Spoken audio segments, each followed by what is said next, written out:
done setting up some 2D diagrams and getting a workflow set up that made sense. And today I'm going to be continuing work on that. Probably a shorter stream today because I have to get some other stuff done around my place, and yeah, just feeling like it might need to be shorter for my own sanity today. But all that aside, I'm going to get into it rather quickly. So the only thing I want to try and spend a bit of time on is this here, implementing a Polygon offset function.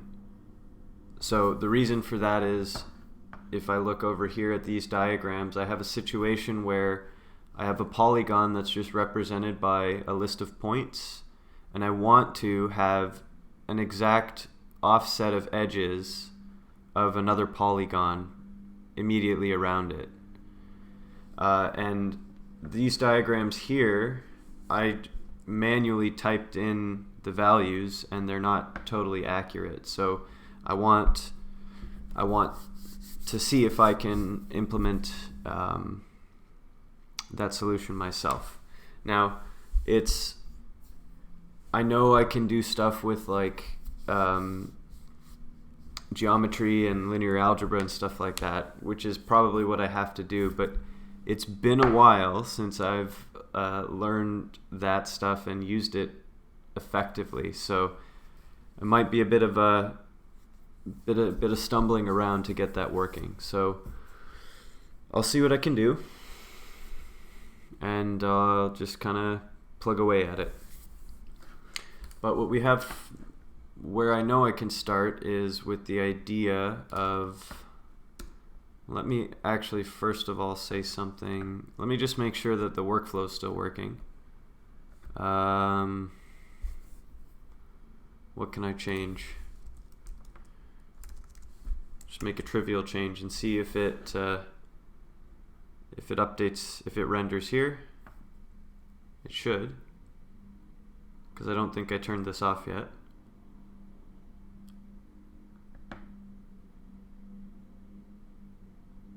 Yep, okay, we're good. Yep, things look okay. So that workflow is still working. So I'm going to actually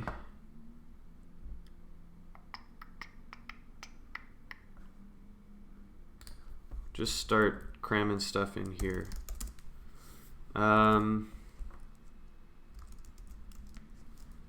Let's make a test square size 4 there, and instead of rendering template C, we'll render test square. That should work okay.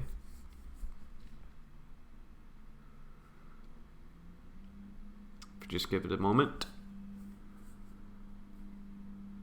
Yeah. Okay, so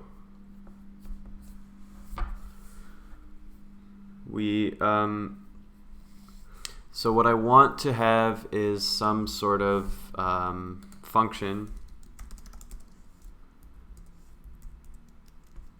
define offset. Offset's not a function already, I don't think. Yeah. Offset path. I'll just call it offset for now because that should be fine. And you got to give it a list of points. And I'm going to just assume it offsets outward.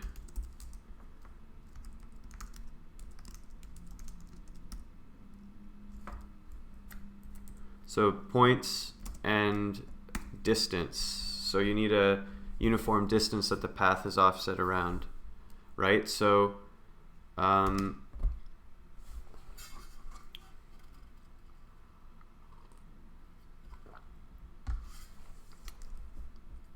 what that's going to return is some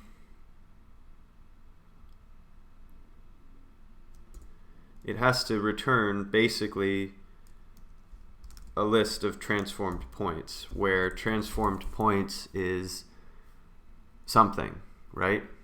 So what's that something? That's part of what I have to figure out. I have to think about that a little bit. But before I start hunching over and thinking about this more deeply, if you're tuned in now or in the future, I really appreciate that.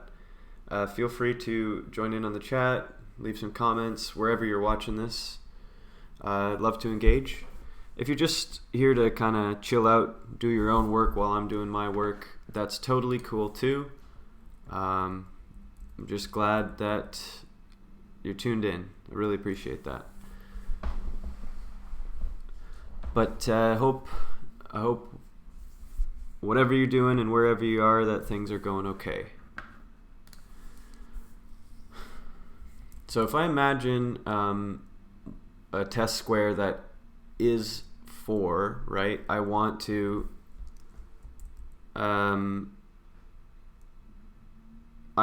be able to have it look like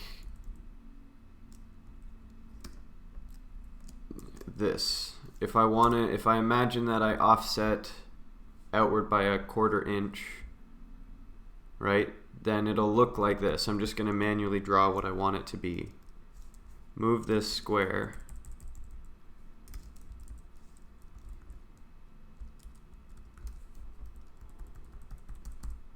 And then the original, or the offset square, will then be a square of size 4.5.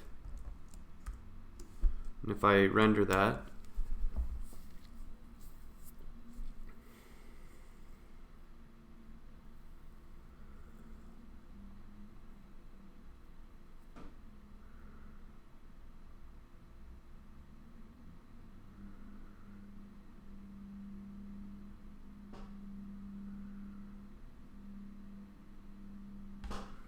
did I do something wrong?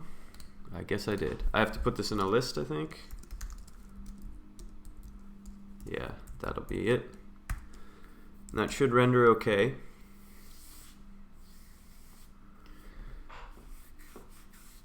Just give it a moment.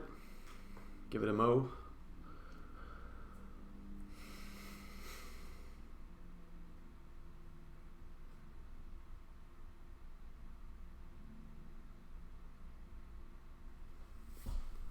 Something's not quite working.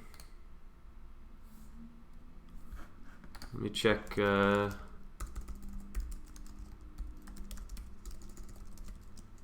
signature of move, X, Y, and elements.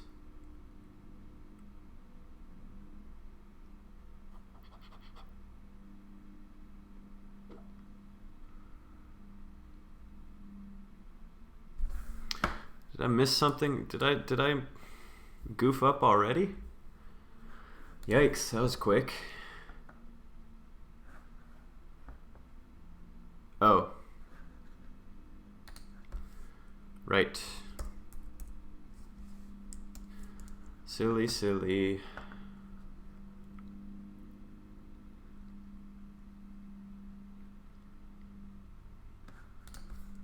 That's fine. There. Okay. So a successful offset function will take whatever inner shape I've got and produce the outer polygon of it automatically, which is actually harder. It's a little harder than it sounds, because you need to do a bunch of stuff.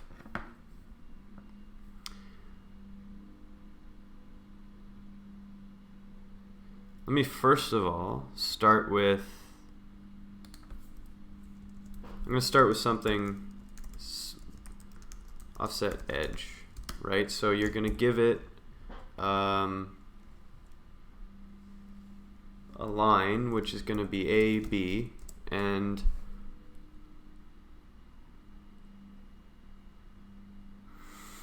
you're going to give it an offset distance like that, and then it's going to return to you some new AB in the form of is it going to be a list of points?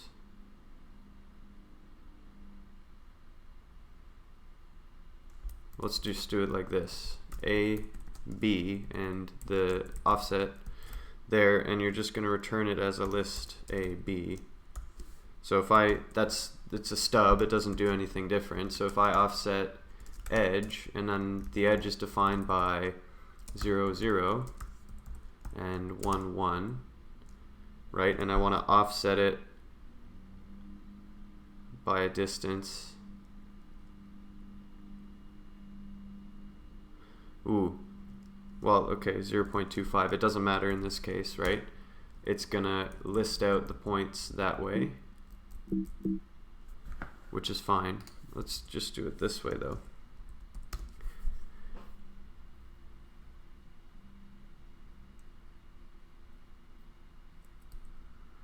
Yeah, something like that.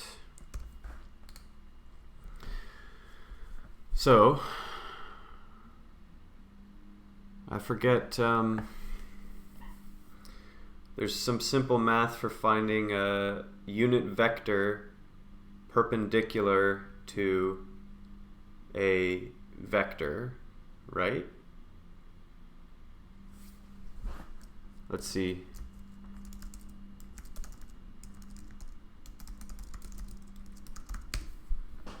It's been a while. I guess it's the normal, right? Vector that is perpendicular. Dot product of the vector and the given vector. Dot product.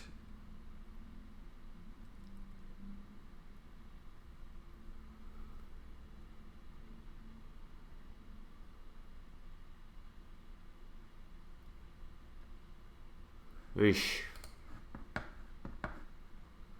This should be simple stuff that I should probably know at this point, but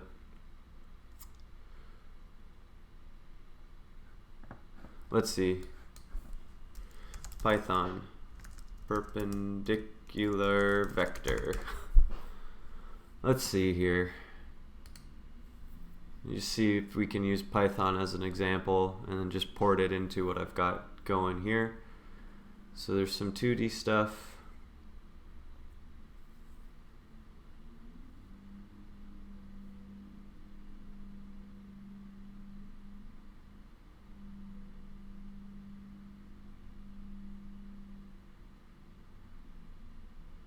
Right, they are really simple. So perpendicular of a vector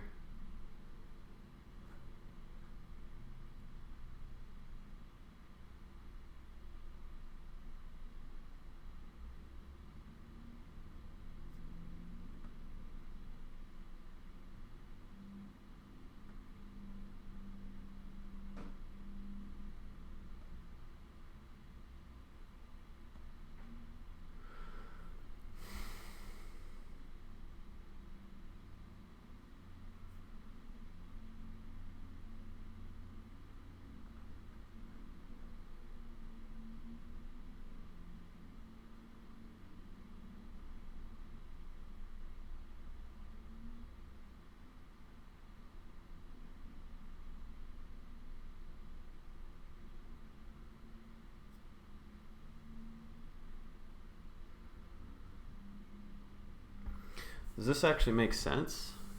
Let me just code that in directly as I think I understand it.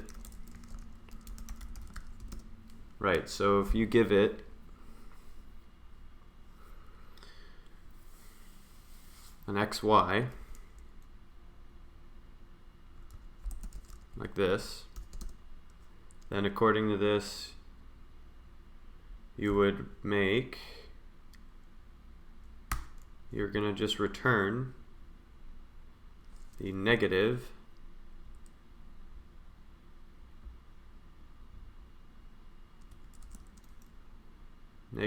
of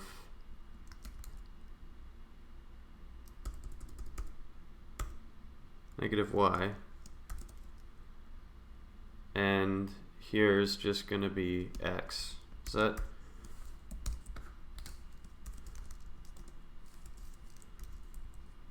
of this vector, let's imagine the vector 0, 1, right? Negative 1, 0. Does that make any sense? I don't know what I'm doing, and that's the story of my life right now. Right, so a vector, if I have 0, 1, that's straight up. Then the perpendicular vector of that would be negative 1, 0. Yeah, that makes a bit of sense in the 2D case. Okay, and I know, so I have from another code base actually a dot product implementation, a cross product, distance function, and a normalize function already. So I might be able to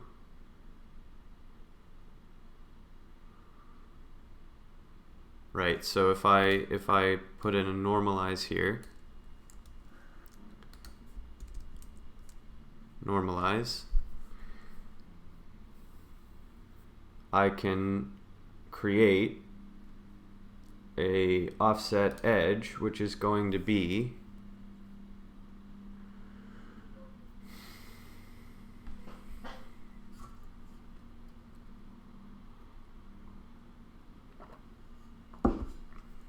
right, so let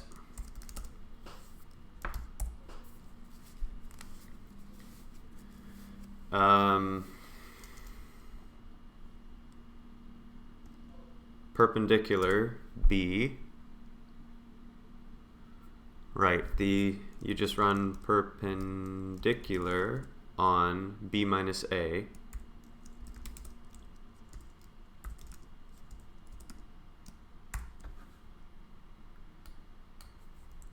let's see if that's going to make any sense. So that's the perpendicular, and then you want to normalize that. So I don't know what you would call that. P normalized is normalize P. So that then should be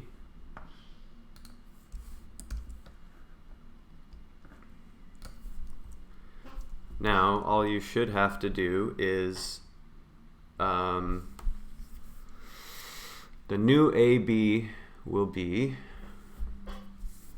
well, let's make transformed A is just gonna, it should just be map plus, I think, A PN. I'll make it a map V so it's stored in a vector.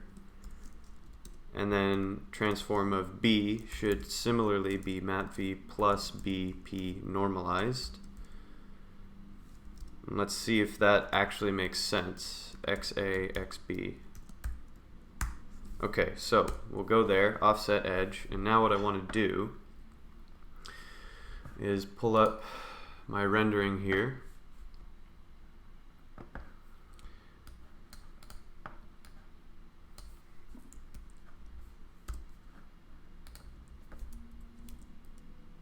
What have I done? Nope.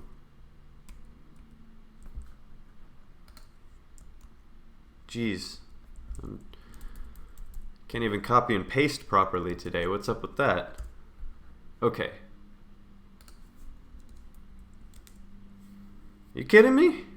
I did it again. Ridiculous. Sometimes I don't think I know how to use computers. Save that. Okay. Wonder if anyone else has that where just like your fingers just are pressing all the wrong buttons and you just feel just completely incompetent. Okay, let's get rid of, let's not render a test square. Let's see if I can render a line that goes from 0, 0 to 5, 5. It should be just a diagonal line like that.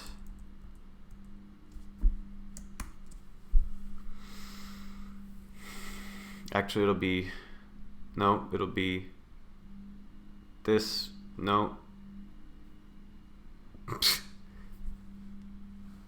This way. It should be like this. I think my camera is inverted from what I would expect it to be, right? Is this... Yeah, so like on screen you can read the text forward, but then it's not a mirror, right? So my hands are opposite to what my intuition thinks. Complete tangent to what I'm trying to accomplish here. Okay, so now if I were to, actually first I have to, let's offset edge here. Let's give it 0, 0 to 2, 0.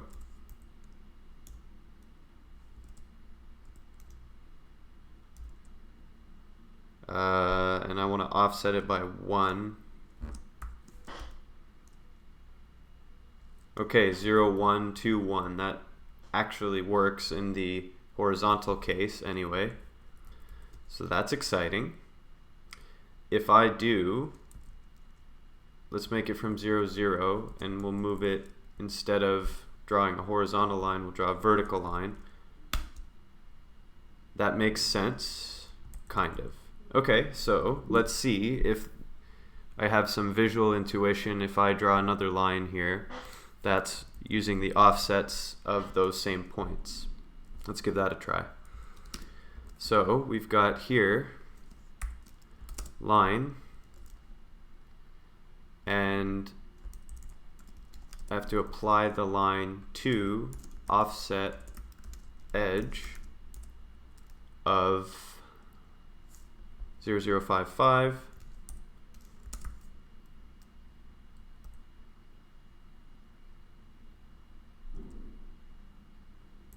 Just gotta get my formatting proper here. 55. Let's try to open up my workspace a little bit here.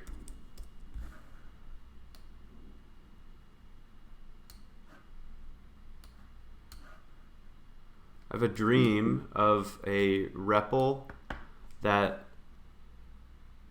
like can be completely graphical and interactive as well. Like, how cool would it be to have this REPL here, right? You could type in all of this, and it could also render like SVG into there. It could render HTML into there.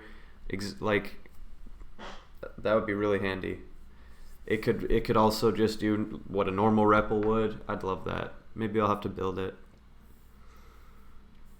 And I'd have to learn a lot in order to do that, but that'd be cool. Okay, so let's offset this edge by a 1/4 inch just to mix it up a little bit here.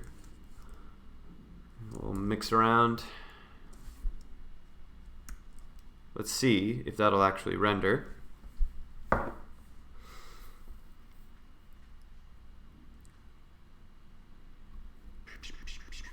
Hey, look at that. Okay. That is encouraging. That is very encouraging. So, let me think now for a minute about how I want to proceed, because it looks pretty good.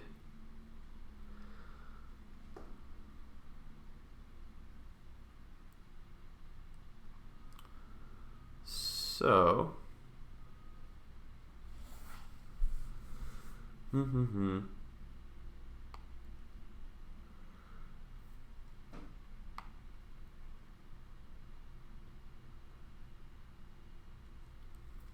okay. So I'm gonna launch forward with the next simplest thing that I know will be wrong, but is a step in the right direction. And that is to take the logic of offsetting this edge and apply it to an entire polygon's worth of points. So what I mean by that is, well, I'll start with the idea. I'll just use a square.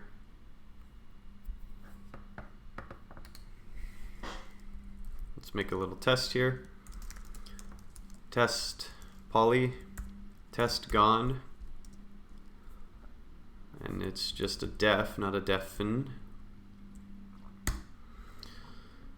Let's actually split this out for a moment.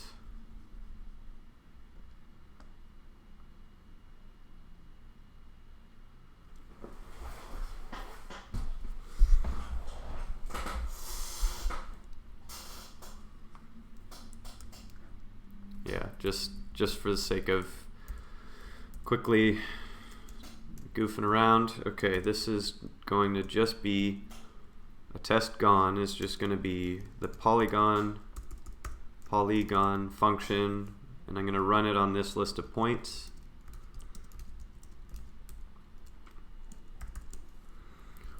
And this list of points is going to be 0, 0,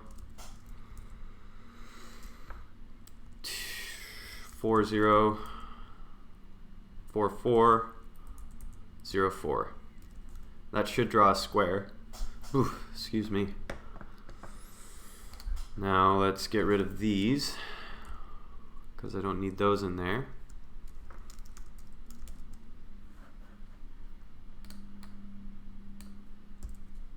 Oops.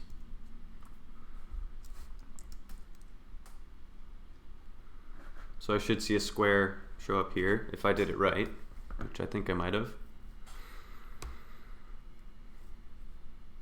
There we are.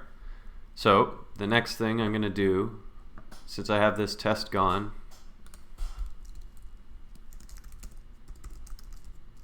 test points, let's fix this up here, get rid of that, use that there. Def test points is just this.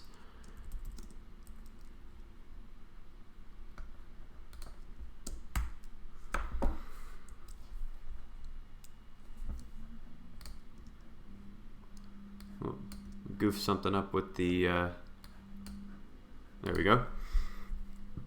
Pardon me. Okay.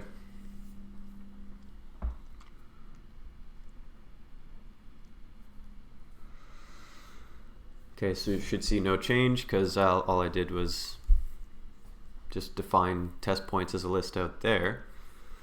Okay, so my idea here, right, is I'm just going to directly apply offset edge. I'm going to map it over the list of points here. It's going to generate a new list of points that's going to be longer than the list of points supplied. And the reason for that is I'm going to assume well, first of all, let me put test points into the REPL here. So if I partition by 2, by one step, the list of test points here, I'll get the edges. If I use the proper syntax, test points is not a function. Okay. So we have 1 edge, 2, 3 edges only, and the reason for that is because I have to technically cycle, like the last edge is the last point and the first point cycled over itself. So what's a good way to do that? I could, how does this work? If I take 3 of cycle 1, 2, what does that give me? 1, 2, 1. Okay. So since I know test points has 4, I could do take 4 of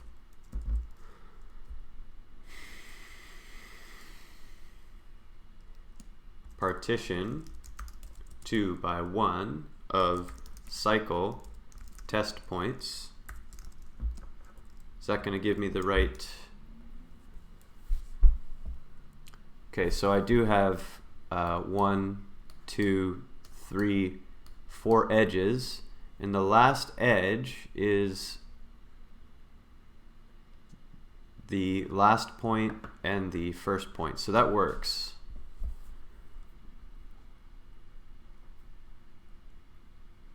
So let me just pop that into a little small function here. Get edges. I don't know why my Emacs, when I press tab, it keeps shoving this down. So temporarily splitting the code block prevents it from scrolling my window. I have to figure out why that's doing that. It is really annoying. Okay, define get edges from a list of points. All you have to do is let number of edges be n, where you do count of points.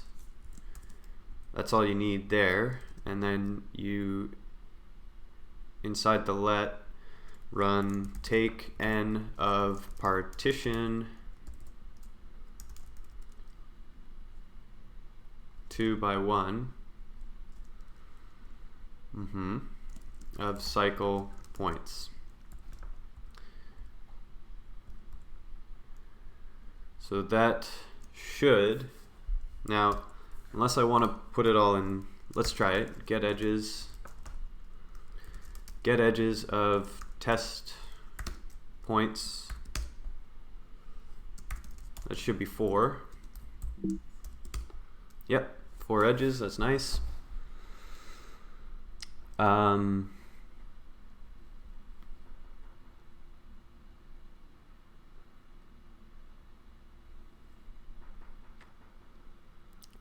just trying to think if I should make the edges, if I should store them in vectors versus lists. It might not matter.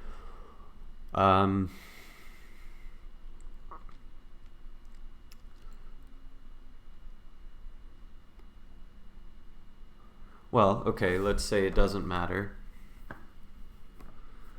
because I don't think it does. So now we've got get edges. And then, so if I do first of that, of get edges, right? First of get edges, I should be able to run that through the offset edge function.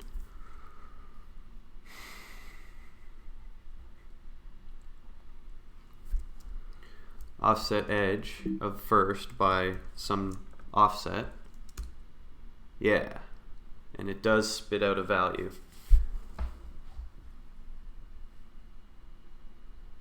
Does it spit it out? Is it the right value?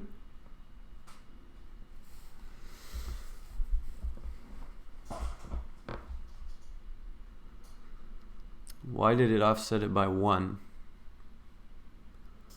Oh, it normalized. Oh, I made a mistake somewhere here. Here, I didn't, so what I have to do here is a multiply, but before that I have to go to the washroom, so be right back.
Okay.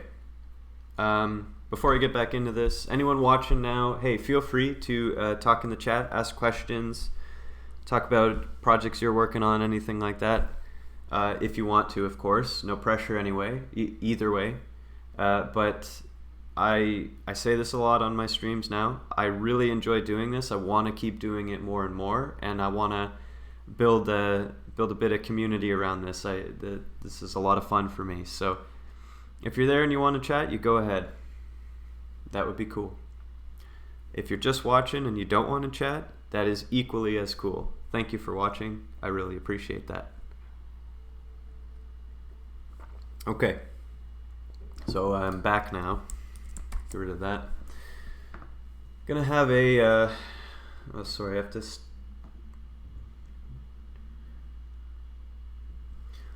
sometimes I distract myself. I think everyone does, but sometimes I wonder if I do it too much. Okay, so what I failed to do in this offset edge function is multiply the normalized perpendicular vector by the distance that I actually want to offset. So this d becomes the magnitude by which to multiply this. So I can do this, map multiply pn, which is a vector, onto repeat of d, and then this is going to be the same thing. Oh, actually, let's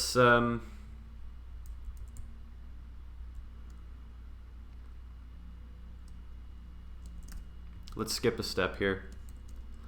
Let's just do this. Map multiply normalize p onto repeat d. So then this I can get rid of, keep it a little more concise, pd. So let's try that. Okay, there we go. Now we're getting something that makes a bit of sense. But I'm realizing all is not perfectly well, but I'll get to that. Right, so if I, let's offset edge, but let's reverse this. Reverse this. Yeah, okay. So the direction that the offset edge function chooses to offset is, like, I made an assumption about the order of the points. So it'll always offset perpendicular to the, so if the vector is pointing this way between the points, it'll always point perpendicular to the left of it, right? So reversing the order in which you pass the points points the perpendicular vector the other way. So that might lead to some problems unless I figure out a way to swap those things around. So I'll get to that later. First, all I want to do is the simplest thing and then just move forward and forward from there. Okay, so to continue,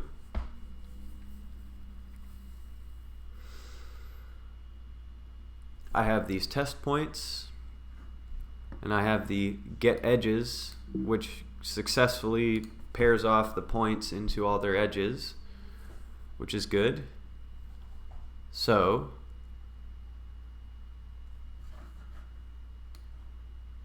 now, let me just delete that because that wasn't useful for me there. Let me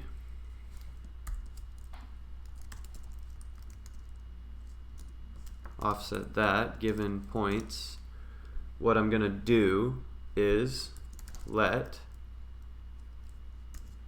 get that list of edges be get edges from the points And then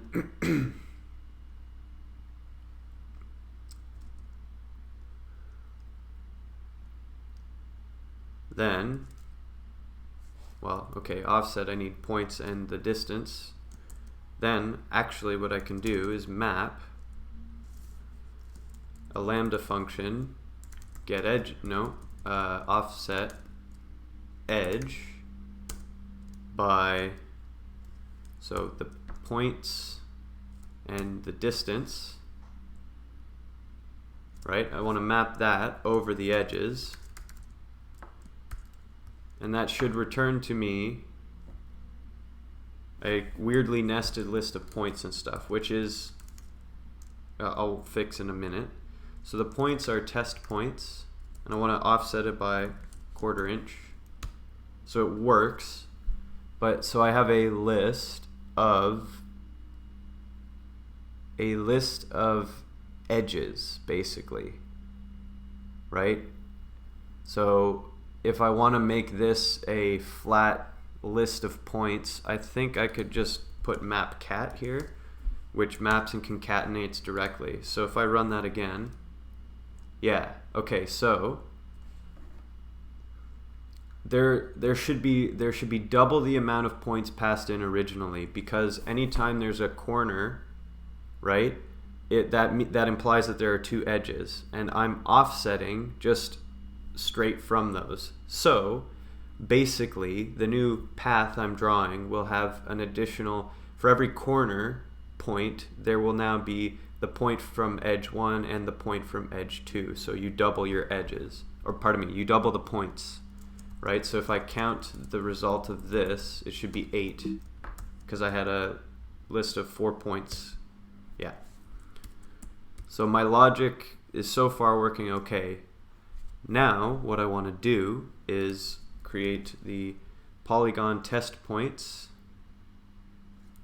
Well, this test gone, let's make it a list, right, of, so the polygon, the original polygon of the test points, which is just this square, and then I want to make a polygon of the offset of test points, where I offset test points by 0.25. If this works the way I'm thinking it does, I should see kind of like a stop sign shape. Not all equal edges, but it should offset the edges outward and then put like chamfered corners on that, if my brain is working correctly. Let's move the test gone a little bit so that it's not cut off by the ends of things. 2. Oh, that's not going to work because I need to, or it's not going to render anything because I need to do this first, I believe. Yeah, I accidentally disappeared it. Should be re-rendering there. Okay, so we have something weird looking, which is cool. Weird looking is fun. I wonder if I do a negative offset, if it'll work the way I thought it would. So right now what I've actually done is everything is offsetting inward when I want it to offset outward. Yeah, okay, so that is what I was hoping to see. So we're progressing actually quite handily in a direction that I'm happy with so far, anyway.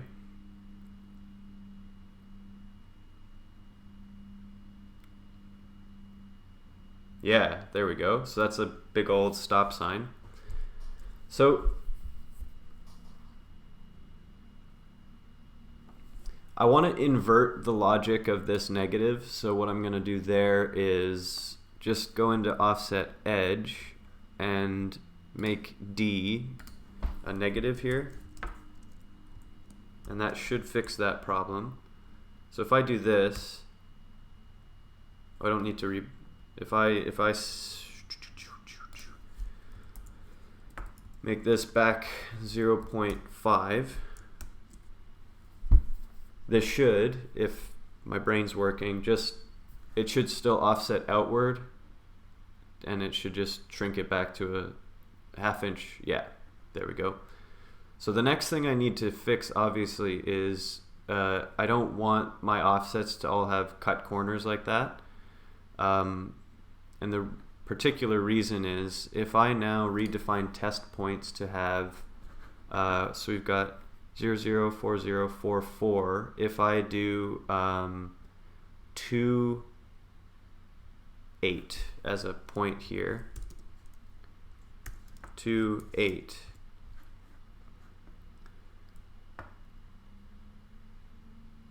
Yeah, that should be a valid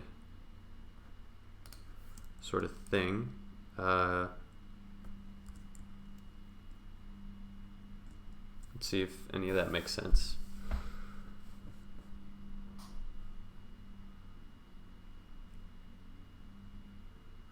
So everything should still work, I think, the way I intended. Oh, I need to move this by 1. I cut it off. I don't need to do that.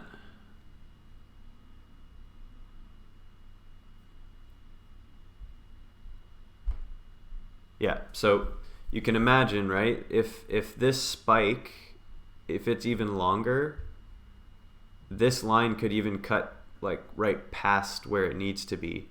So really what I want is the point to be the intersection of this line and this line. So I need to extend the lines until they intersect. So I basically, whatever offset polygon I provide, I want to I wanted to have the same number of points that the original polygon had. Now, if I limit my cases to only offsetting outward, then it will be okay, right? If it's and as long as the polygon isn't, it is only convex. If it punches itself inward, then you're gonna get weird edge crossovers and stuff. But I don't want to I don't want to worry about those kinds of cases, because I'm using this to just draw quilt pattern shapes, and all the shapes that I'm encountering for that are convex. So diamonds, squares, triangles, nothing where the edge cuts in, it doesn't cut itself inward at all. And the offset, I never need to do more than one offset, so they should never really get that crazy. So I think not handling all the weird cases of like when things get really, really tight together, you need new logic. I don't need to worry about that because it won't matter for most of the applications I can think of in this particular context. So before I do that though, I actually want to, just for fun, I want to make this here. I want to make one more polygon that is the offset of the offset. So like a double offset, just for fun, just to see what it looks like. So if I offset that by another 0.5,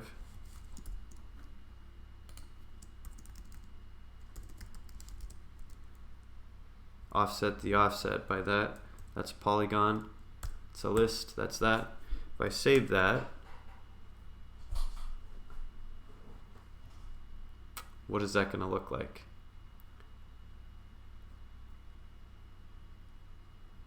Cool. That's fun. Right, so you can see, well,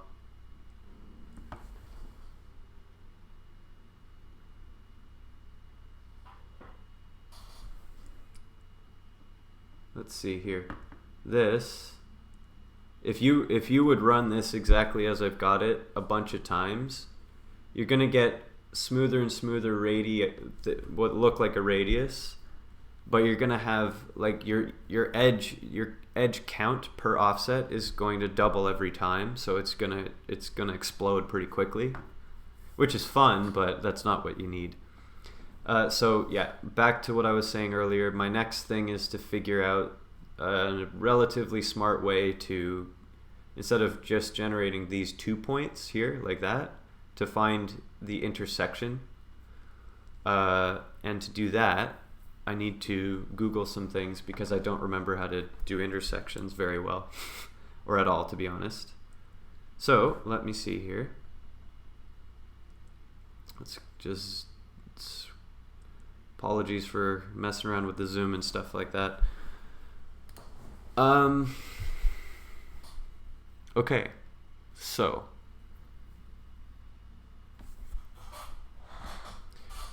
I was actually looking for intersection a little bit earlier, trying to find the smart way. I found this thing, magic formula of the intersection point of 2 line segments. Not sure how much of a fan I am of magic, so maybe let me find Python. Intersection of 2 lines, of 2 vectors. It's probably a nice easy endpoints of 2 lines, compute the intersection. Yeah, so line 1, xy, line 2, xy, point of intersection is some xy. Do the math. Yeah.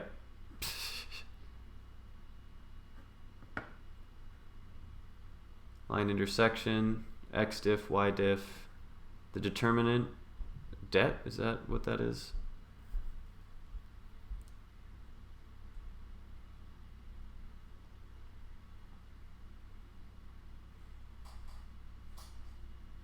Well, okay, so this might be, let's use this as a starting point, because getting something that works and then refining that is kind of how I love to do it, instead of just sitting trying to think my way through it all, at least on stream, right? Because me just sitting here completely silently or reading things forever is unfortunately not the most exciting stream, but it might make sense to do these as videos. So I'm just keeping a list here.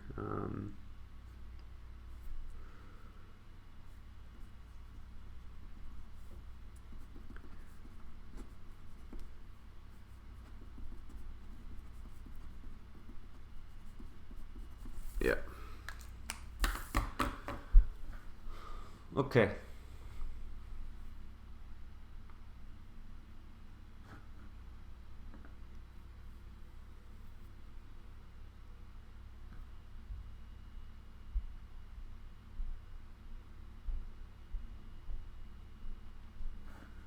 Well, okay, let's start very simple. Let me just split this here for no reason, just it's arbitrary at this point, but that's okay. Okay, so let's do det. I'm pretty sure det is determinant.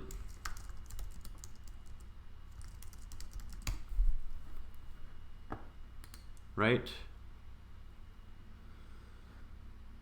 Oh, I remember this, or I kind of remember this. So yeah, so in a case of a 2x2, it's pretty easy, right? So that is, this is the, it's like the, yeah, no, that's what's going on here. So that's pretty straightforward. So we'll just implement it pretty much exactly like is written here. It's really easy. It is really easy, so that's good. Right, so given A, B, right, all you need to do is minus some multiplication thing and another multiplication thing like that. So you've got first A, second B, and here you've got, actually, is this clean to write it like that? Second A, second B. No, first B, of course. Yeah.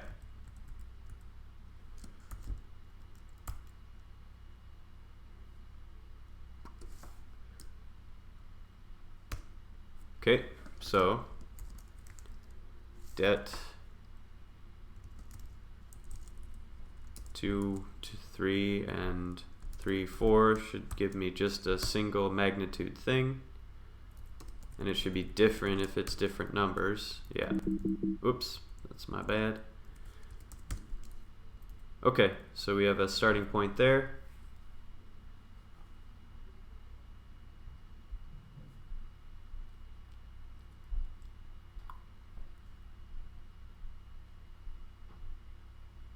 Right, so there will be two cases where a determinant, if I can make this equal 0, right, that would mean there are two parallel lines. So if I do, say, 3, 3 and 9, 9, they should, yeah, it should be 0. Okay. So that does mean when the determinant is 0, the lines are parallel, and thus they will never intersect. So that makes complete sense. That's good. So that's what's this here is. That's what this test is doing here. As soon as the determinant is 0, the lines don't intersect. Of course, makes sense.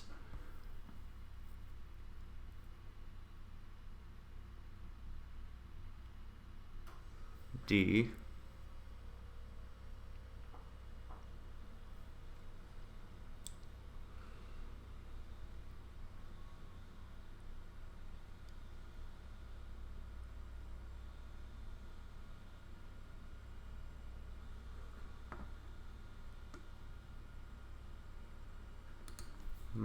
Trying to think what this is about here. The X diff, line 1.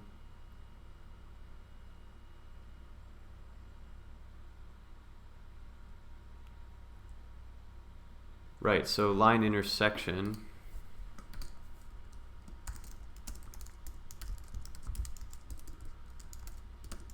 We'll just write it out and figure out the logic of it as I write it. No real reason not to, right? So actually, I can pretty much just do this one bit at a time here. Xdiff. First of all, I need to actually pass in the arguments. So the lines are going to be, a line is A, B,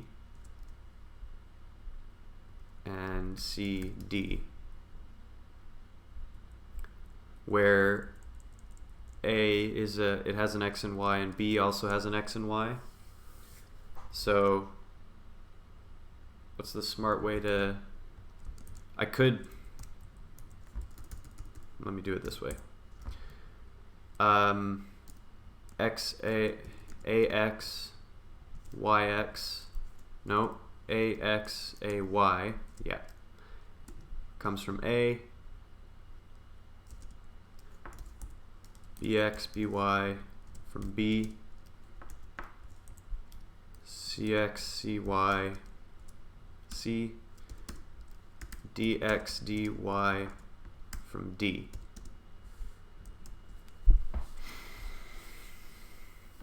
So I could like destructure this even further here, right? And instead of A, I could actually do it like this, I think, AX, AY, and so on. But that looks pretty confusing, and I don't think that's a smart way to do that. So here at least you can kind of see that you have to pass in two lines which are each defined by their own points. So it kind of makes sense. Okay, so that's the destructuring of that. So now I can do xdiff, which is actually, let me see here.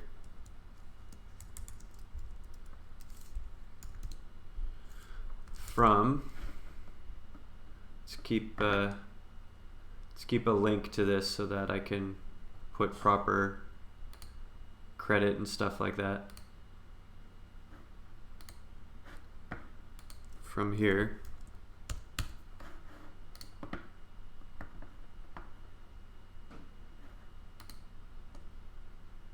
right? Because it's nice to point out when you didn't create something yourself.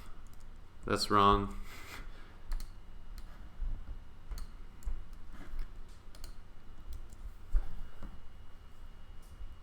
Actually, I wonder if I can run this.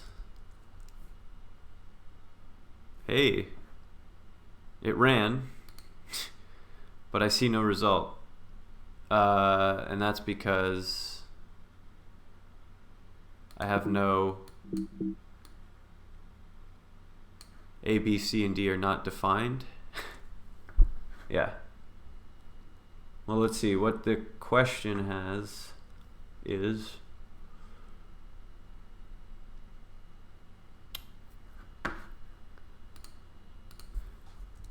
now I'm just goofing around.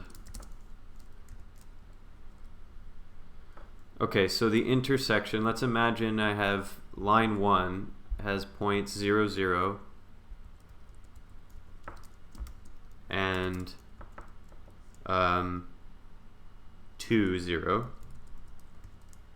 And then line 2 is gonna be negative, no, that's gonna be 1, negative 1. And D is going to be 1, 3. So the intersection of that should be 1, 0, I think, right? If I'm mentally doing this right. Results, none.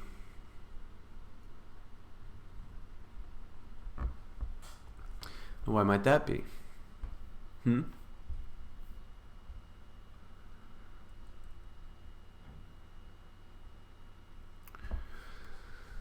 I'm a little surprised by that.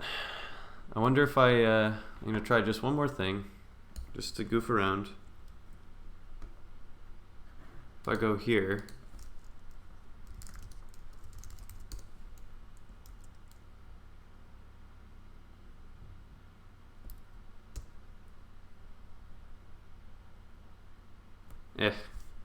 forget it. Enough of that noise. Okay, so it doesn't matter. I'm just using it as a reference basis for my own implementation here. Let's see. All right, let's try to get back to this for a minute. Okay, so, right, xdiff is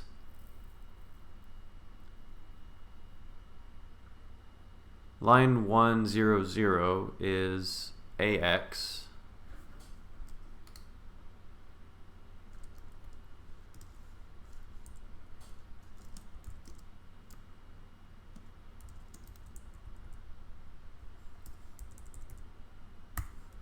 AX line 1, 1, 0 is BX.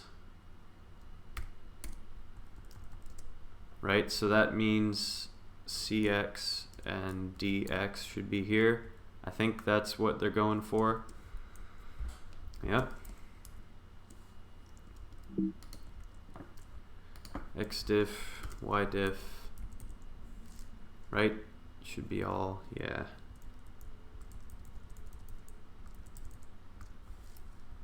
Okay. The determinant, I have a function up here already. I'm gonna, for now, not worry about where the case is 0 because that shouldn't happen inside a valid Polygon list. So then if I do D is the determinant of, I'm not sure what that, what does that mean? The star, what is that? Star line 1.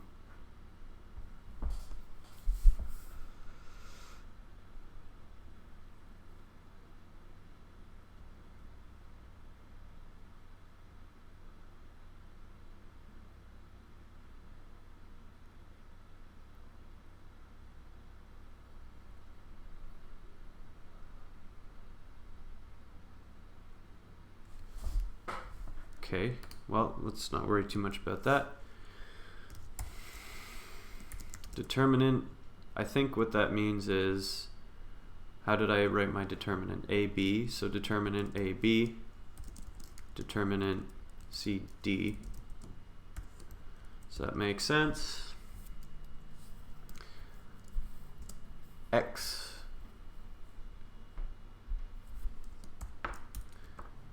The division of determinant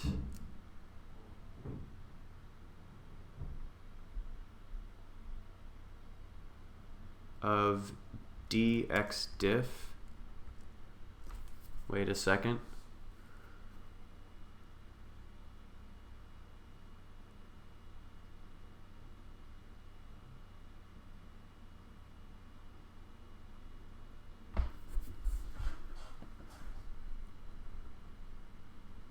D is the right format, X diff is the right format. Yeah, okay, never mind. Things are tracking okay so far. Divided by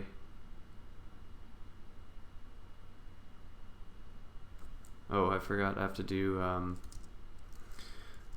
calls it div, which is the divisor, I guess is what he's going for there. Proper names, oh, this is going to be confusing afterwards, so let me put a little note here. Make proper notes of line intersection. Make sure you actually understand the math, which I actually will. I just have to study it thoroughly. Clean up implementation and account for cases like det equals 0, stuff like that. Div is just the determinant of x diff, y diff.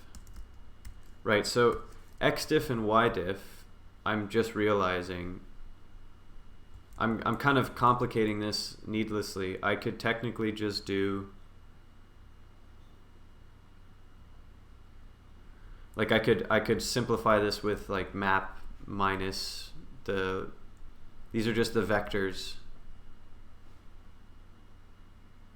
but whatever. There are ways to simplify it, not a big deal. Okay, so x diff, y diff, div is that, d is that, x is, you divide the determinant by div, y, you do the same,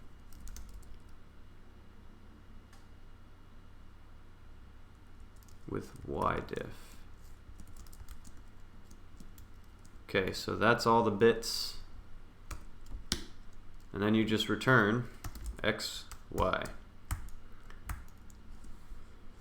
Moment of truth. Unable to resolve x diff.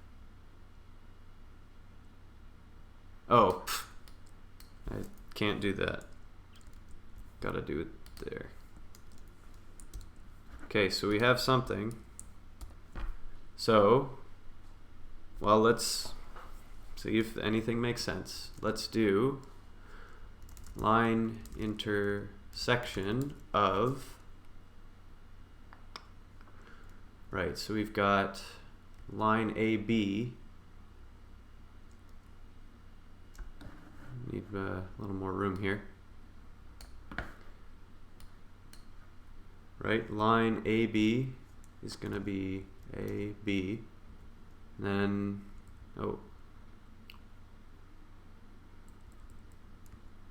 then CD, CD. And now let's just fill those in. A is 0, 0. B is 2, 0. 1, negative 1. 1, 3. 1, 4 doesn't matter either. Wrong number of arguments. Oh, I nested it too deeply.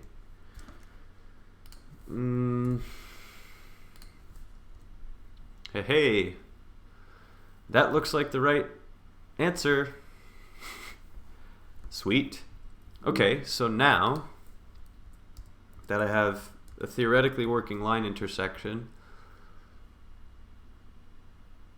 what I can do next is revisit my offset function here,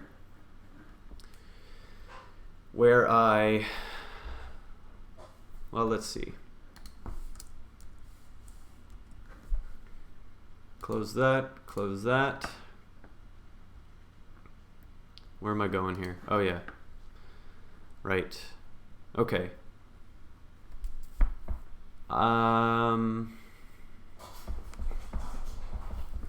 Right now I need to think about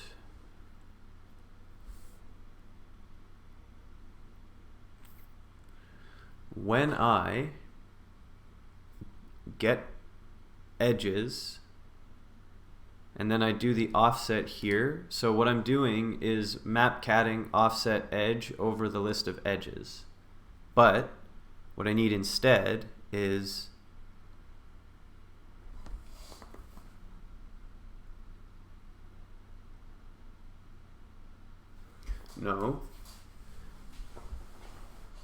I do need to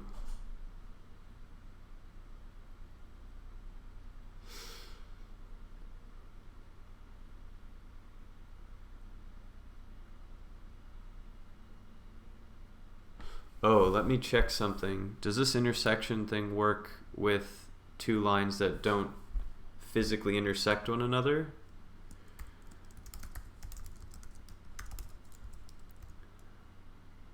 Okay, line A, or line 1 is this, line 2 is this. Okay, so let's make this the same, 0, 0, 2, 0, and then line 2 is going to be at 1, 1, and 1, 5, or 4 is fine. Yes, okay, so this line intersection works when the lines aren't touching each other. So that does mean I can give it any two edges that aren't touching and find the intersection point there. So what I need to do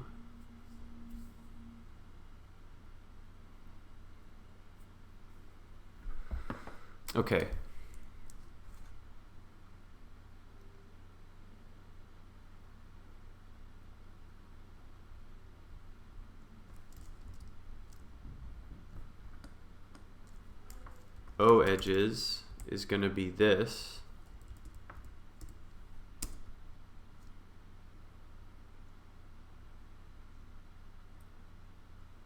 O points, actually. O points is this whole thing.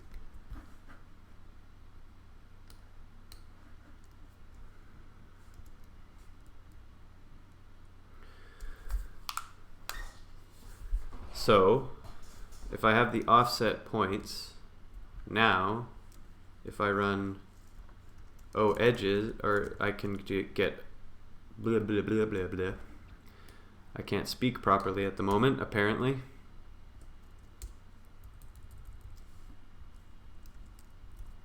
Okay, here. So I have the original set of edges. The offset points will be double the amount of points. And then to get the sets of edges, the offset edges are going to be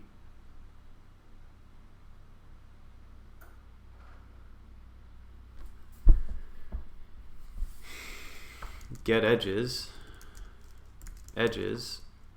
of the offset points. So that'll now remake a list of edges. And I actually need to get, how do I get every other?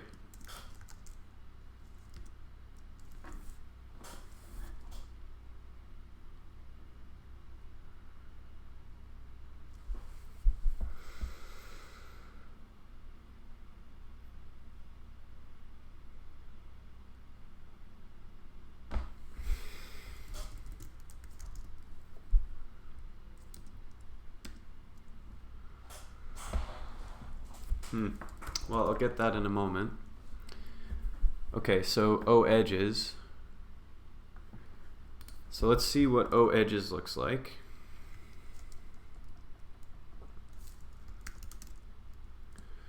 So the number of O edges should be equal to double the number of points that you pass into this offset function. So if I offset test points, wrong number of args, oh, of course, I have to offset it by something. Right, so now I have 1, 2, 3, 4, 5, 6, 7, 8 edges.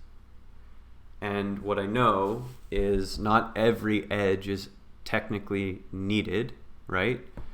It's every other edge because, for example, this one, 0, -2.5 to 4, -2.5 is the bottom edge of the square.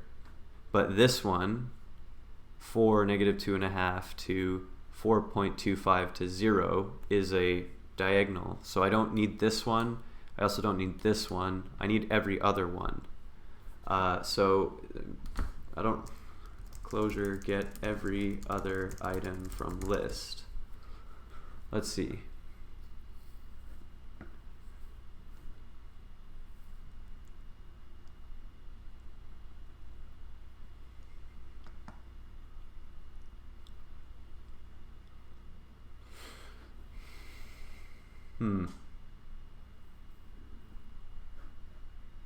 I have an idea,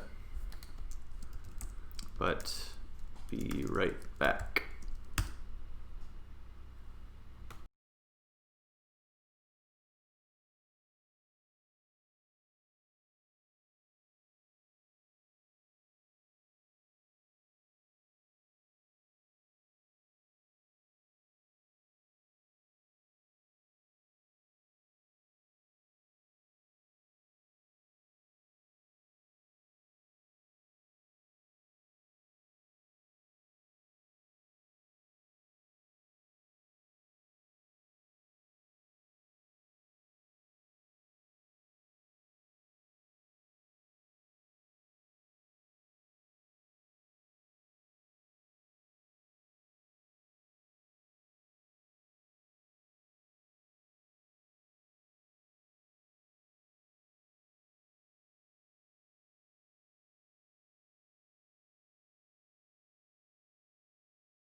Apologies for that. It's really warm, and I have to go to the bathroom frequently because I drink a lot of water. I'm just gonna say that that's just gonna have to be fine. Gotta do what you gotta do. Okay, to continue where I was, I need every other set of edges from here, because I don't need to do the intersection of every edge. I need the intersection of every other edge, and that'll produce points. So let me try to invent a way to get every other thing from this list.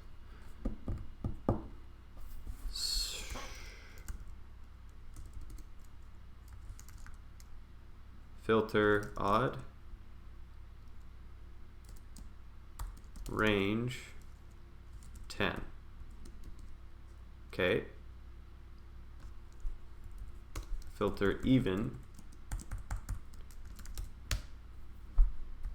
range 10.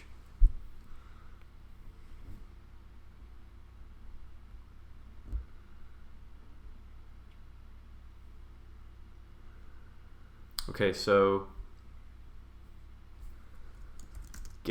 let's do map get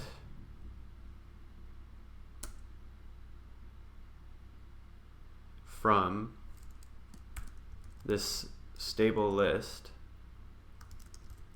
this list here. So get from that the filter even ones of range 9, which is +1 from the count.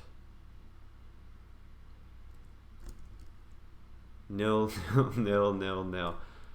Well, okay. Map key.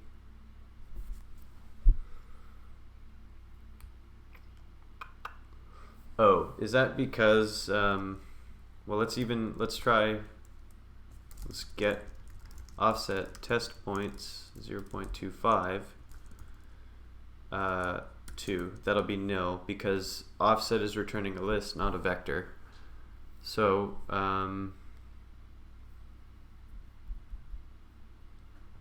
get edges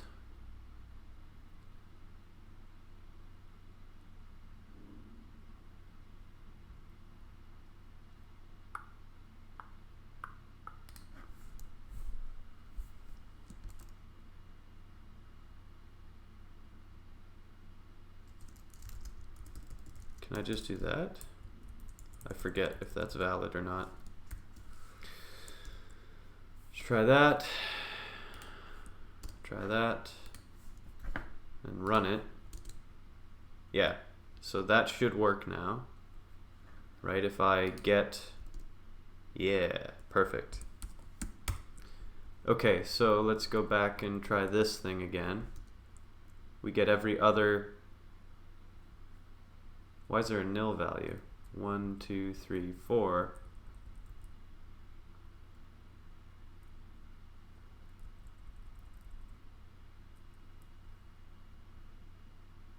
Oh, right, because range actually only needs to go up to the count. Yeah, that'll work. Okay, so let's make that a little function here.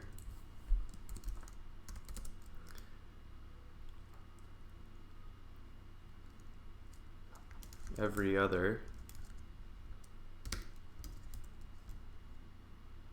and it's gonna be a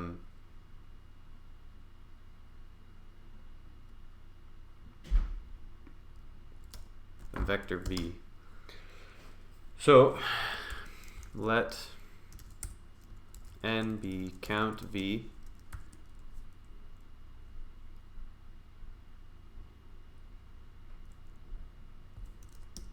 and then you just map of this lambda get, oh, every other, yeah, v is the list, yeah, get from v You map filter even over the range n. Right, so that now if I run every other over offset of test points by 0.25, should get a list of 4 edges.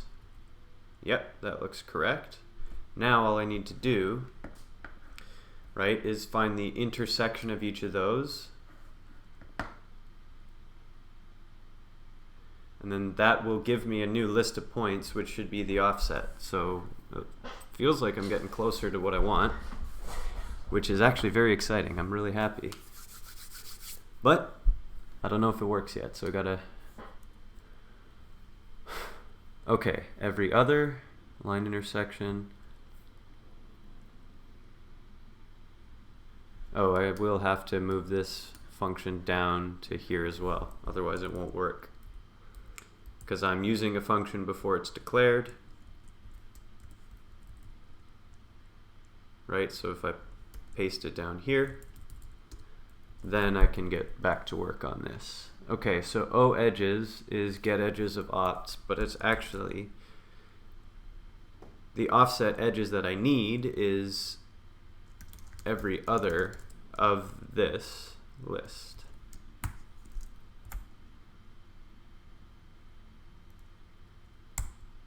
Right?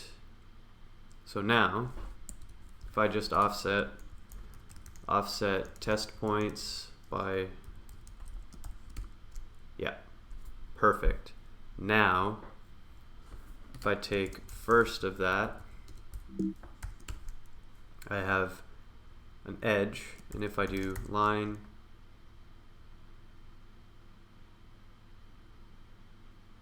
intersection of first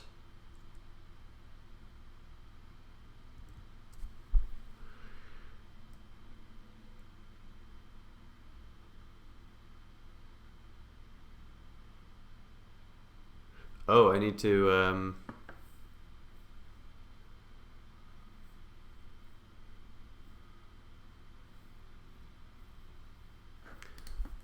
I wonder what happens if I do get edges on an existing list of edges. Will it weirdly... Okay, so what that has just done technically is what I need it to do. It's the first edge and the second edge, and I need that, so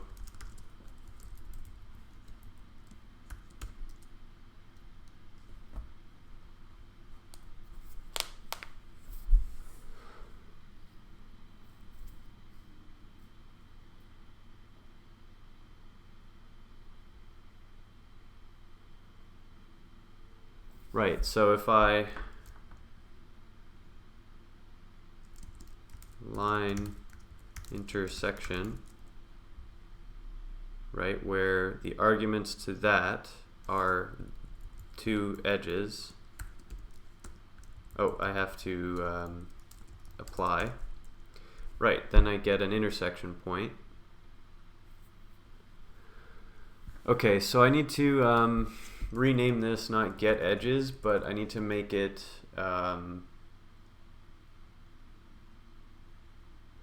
what do you call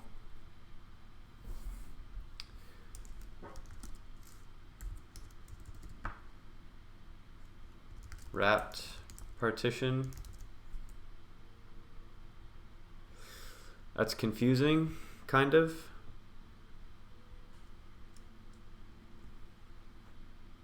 Loop, partition, loop.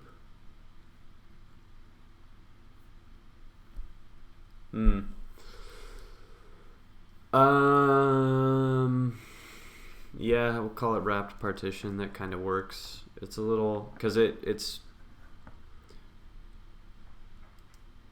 generically just partitioning a thing by 2's.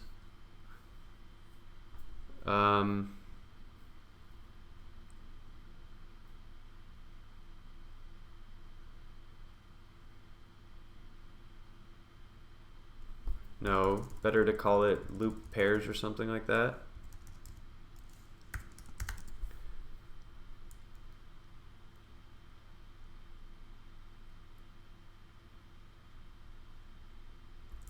Cycled pairs, cycle pairs, yeah, cycle pairs. Sure.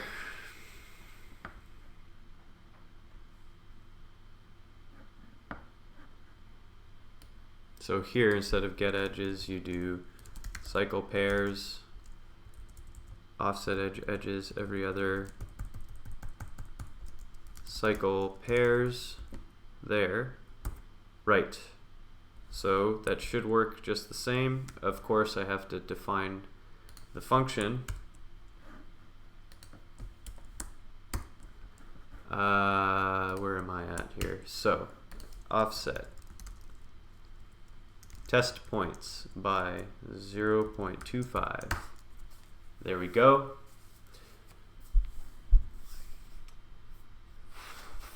So I need to cycle pairs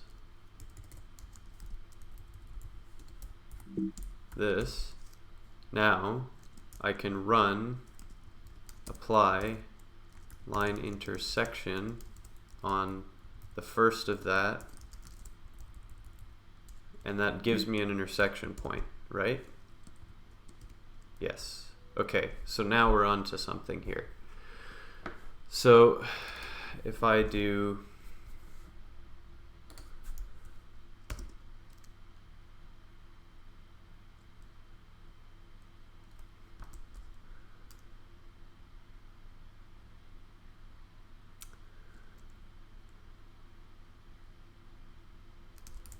edge pairs, cycle pairs of O edges, now I'm out of the let, so I can run the final thing I need to do. Map cat apply line intersection over edge pairs.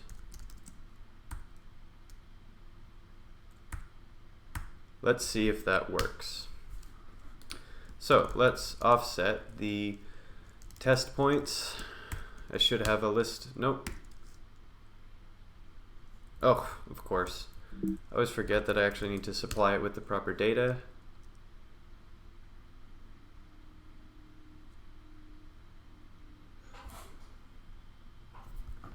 Passed to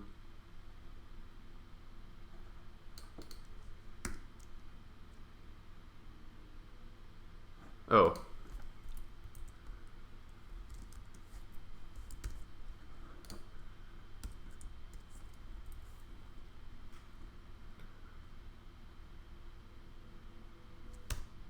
Hey, almost what I needed.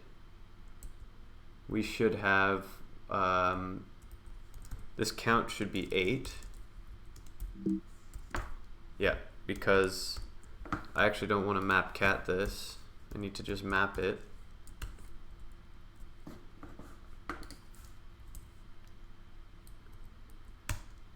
There we go. Now we have a list of points. That should be the proper offset. So, actually, let's try it.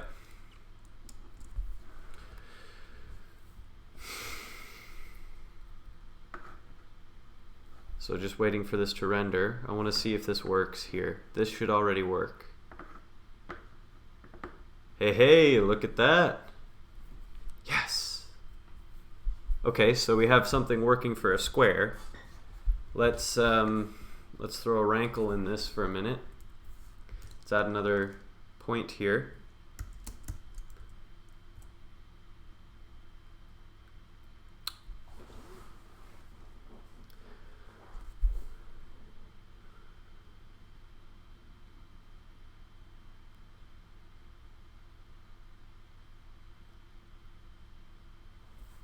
Yeah, let's add a point. We'll call it So we've got 0, 0, 4, 0 here. Oh, I want to make it here. I want to make 8, 2 or 10, 2. Let's do that. So there should be a spike. This should be not a square anymore, but a spike. And the offset path should nicely, I hope, follow that. And we'll find out. Yeah! Alright, I'm really happy with that. That is what I was going for. It looks correct. The question is it correct? I think so. So now,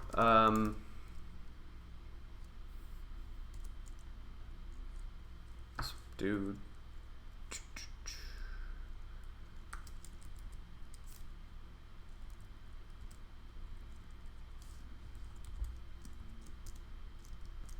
hey?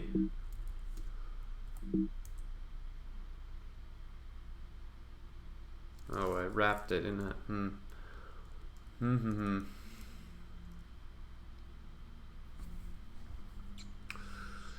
Okay, so now I want to test the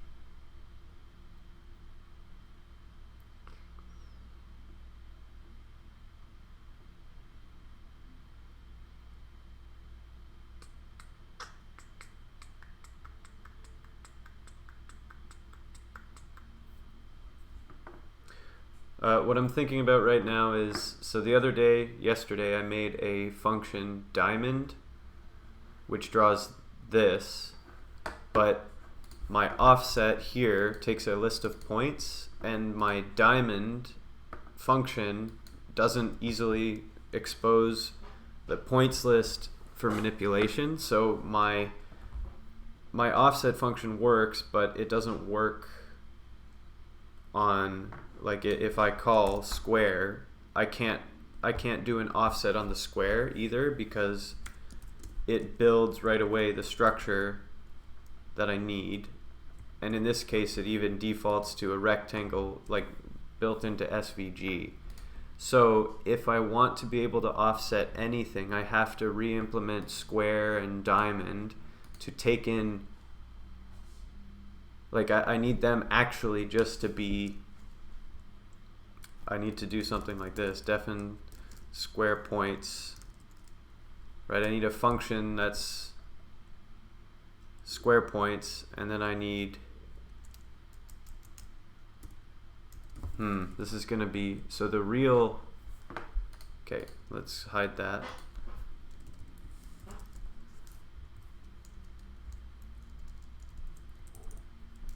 Offset works, but now need to figure out how to let it work on any nested,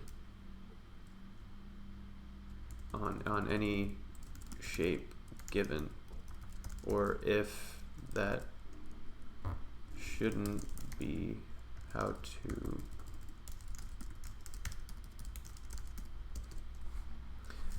so example, should offset square 2 by 1 actually work?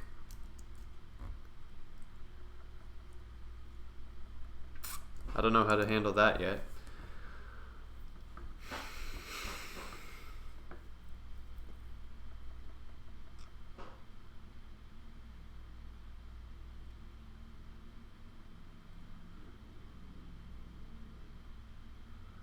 Well, let's just do the easy thing. If I go to draw here, shapes. Wait, where did I implement diamond?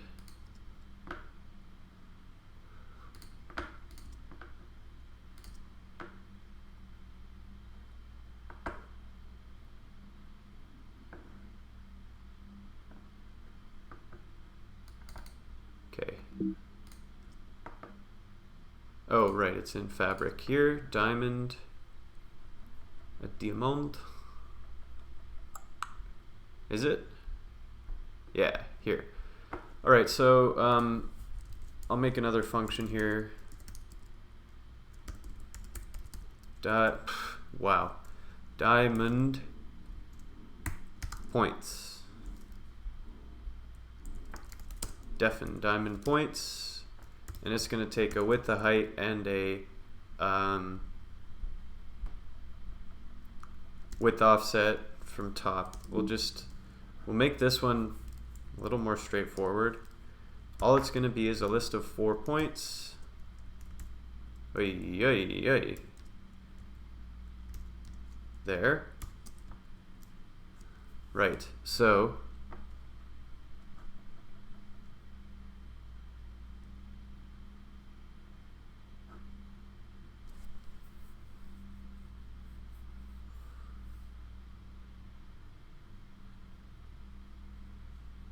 let's do let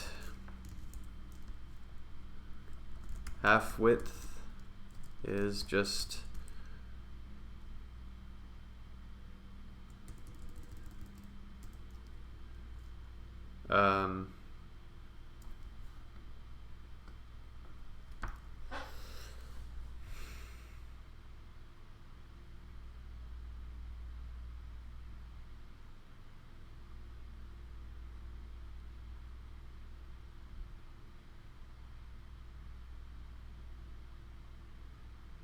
I don't know what to call this.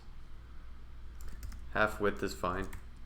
Divided by 2, the width. Width divided by 2. Very straightforward there. And the offset height, half width offset height is going to be I don't need the offset height actually, right?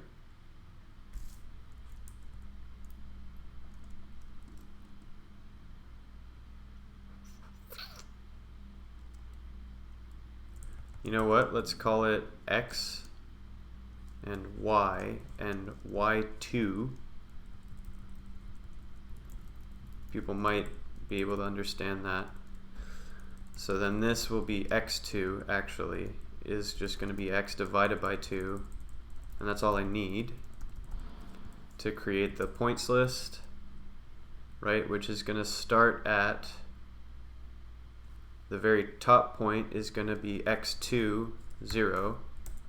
The next point is going to be X, Y2. The next point is X2, Y. And the final point is 0. Y2. That's the whole thing.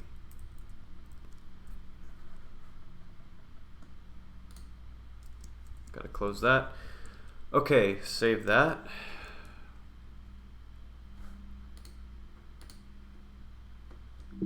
Let's close the extension there. Let's try to use it. Let's go way down.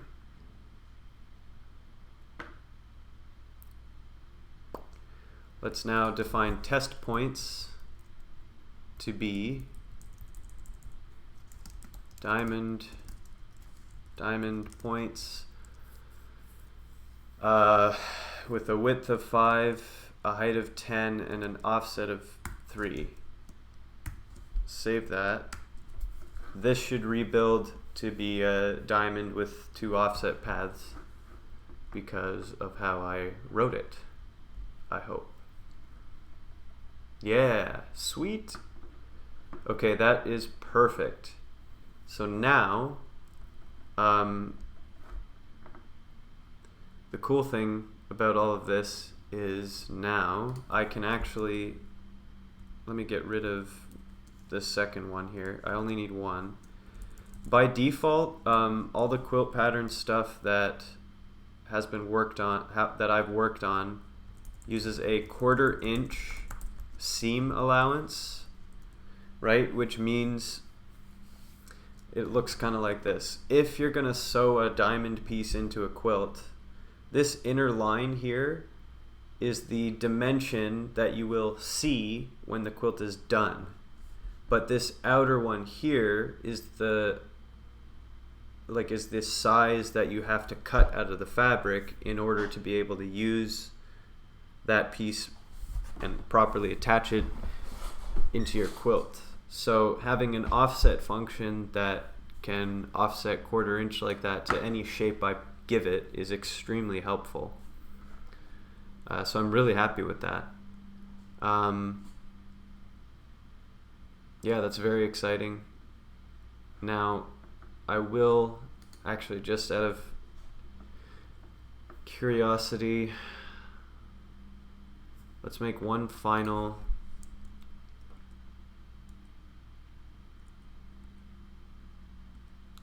Let's go back to the test shape here.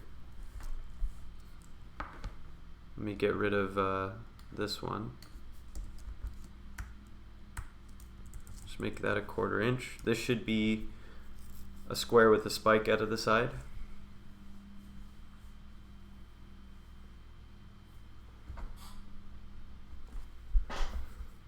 Yeah. So now I'm curious to see. I need to visually remind myself that this will break the logic I had, I think. So I'm making a non-convex polygon, like the jog, this spike will jog inward. And okay, so that still works because the intersection of this and that are fine. But if I were to do something totally wacky like this, all kinds of things, it'll draw correctly, but it'll look weird.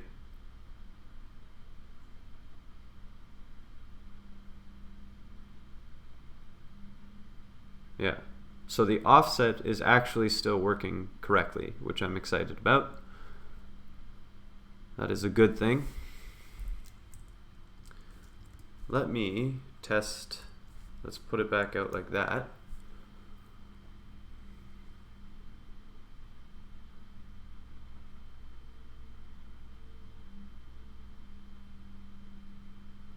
Okay.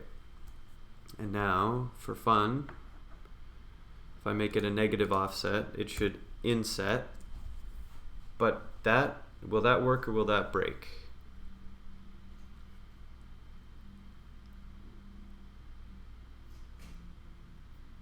Hey, it worked.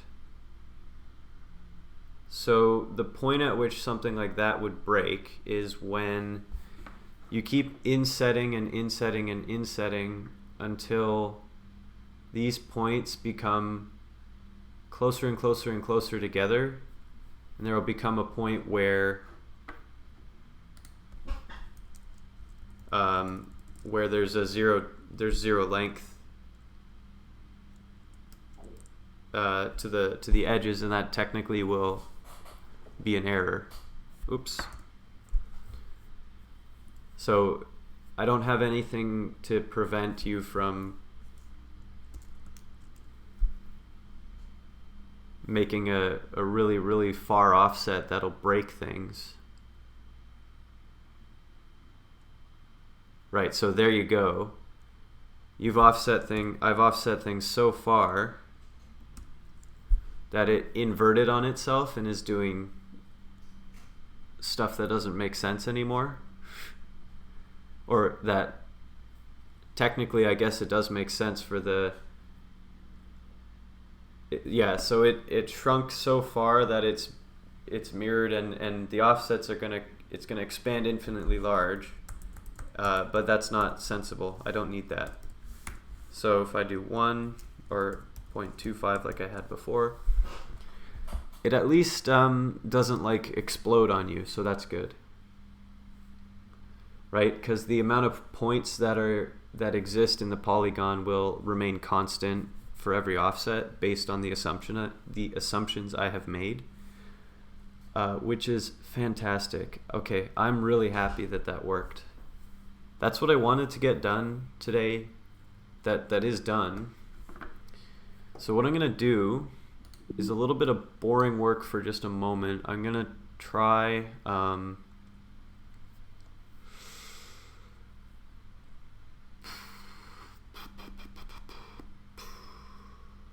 yeah, I'm gonna move these functions into proper spots. So let me close that, move that over, move this over. Let me switch this here. Okay, so I'm in the same document, but I'm gonna scroll to two different spots, so it might be a little confusing at first, but that is fine. Okay, helpers.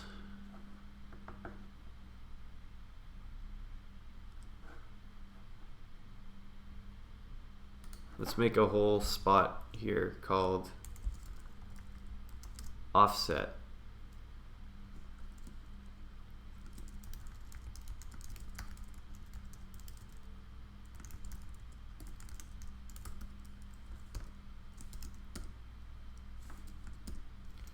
Clojure.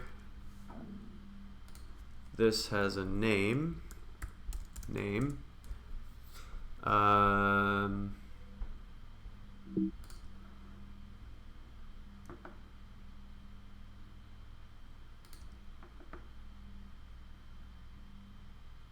Sources, draw.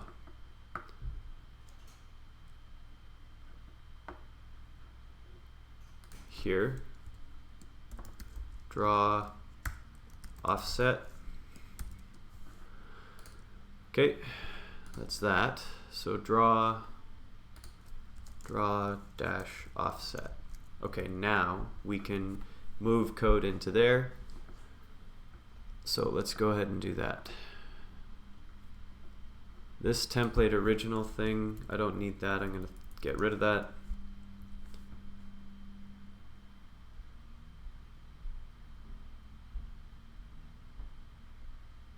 Diamond template. This has to be reworked, but that's okay. All right, I'm squarely into template C here.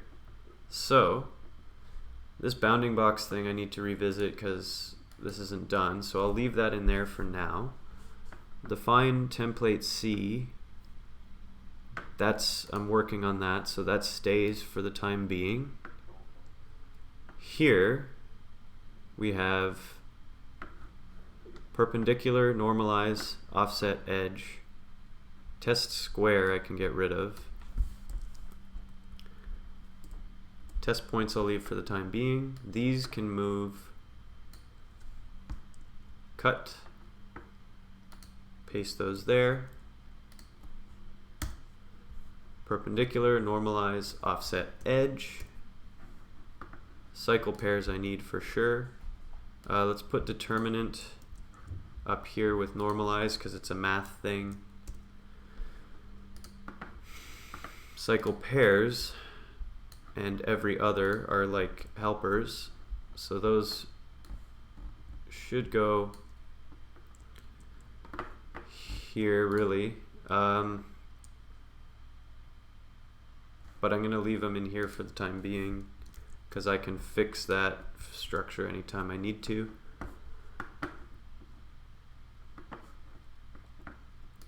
Here we have line intersection, which is just a bunch of math, so that can go here, right? Because it just uses determinant. Yeah, that's perfect. Normalize. Offset edge uses perpendicular and normalize, so I do need those here, right? And then all I need now is offset, which goes here. So that should tangle successfully.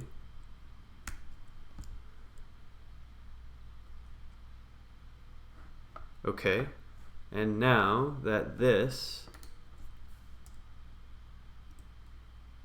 yeah, so this no longer has those functions built in.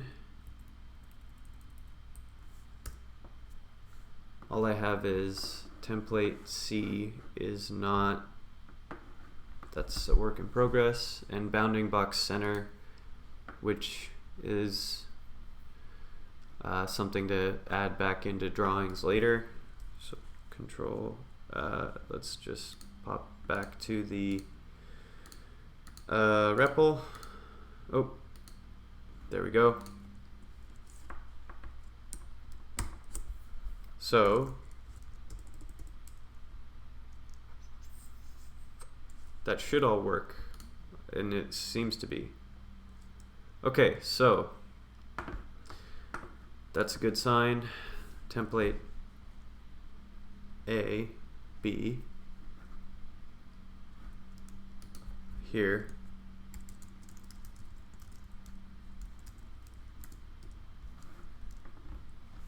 Template AB I can rework in a moment, right? Because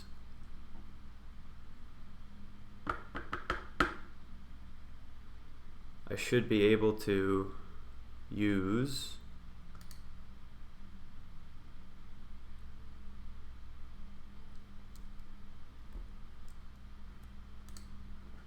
well, let me template A is going to be a list Polygon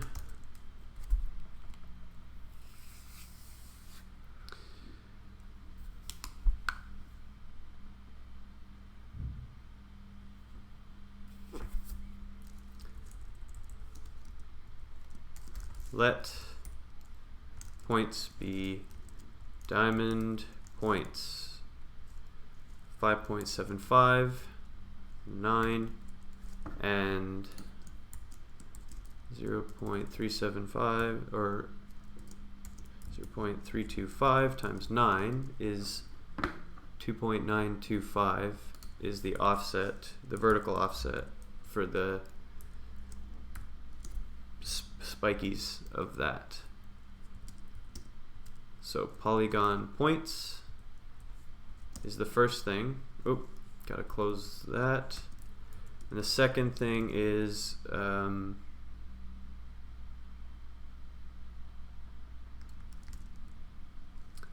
offset points, but polygon of those. Polygon offset points, that's the list. Let's see if that works.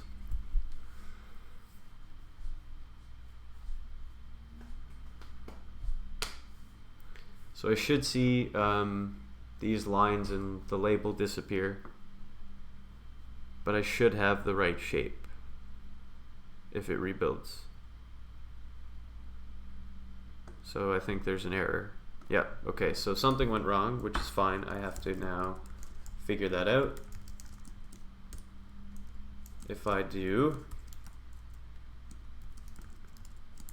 slurp diamond point.md,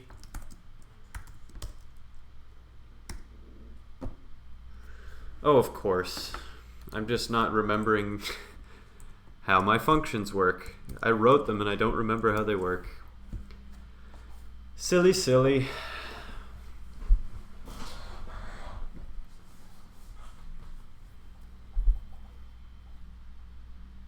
There we go.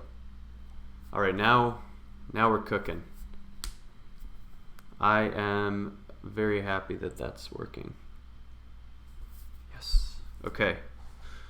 So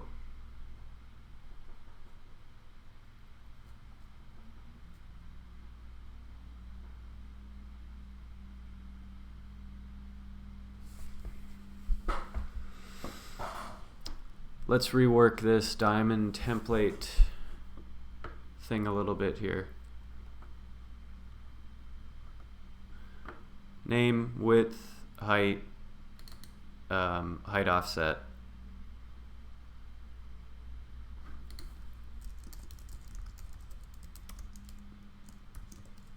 Let's see here. I have diamond points as a function, diamond points.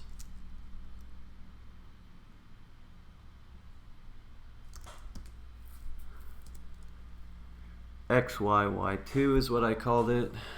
Man. Okay.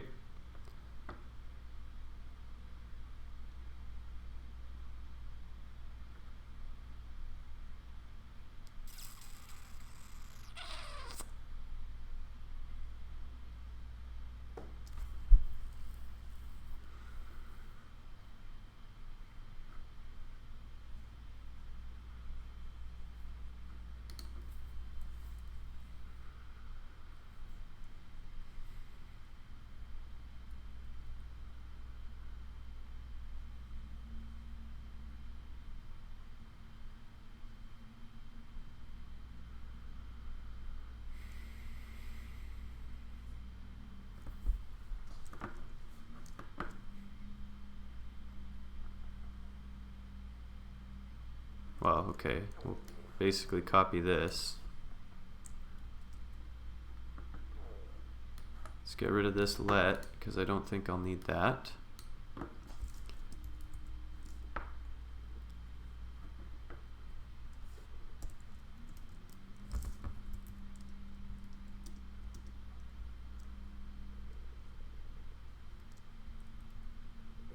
Okay, confusion.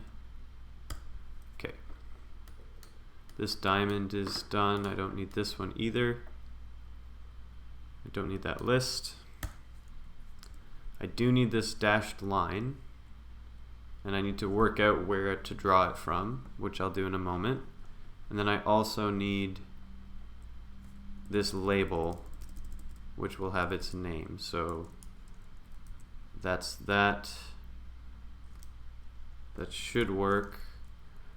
Okay, so if I do line, let's just arbitrarily plunk it in here, make sure the function's working. So that it'll look wrong, but it'll have the right spirit. I also don't need to do this. I don't need to do that. If I comment this out and uncomment that, save that, template A should look like something now.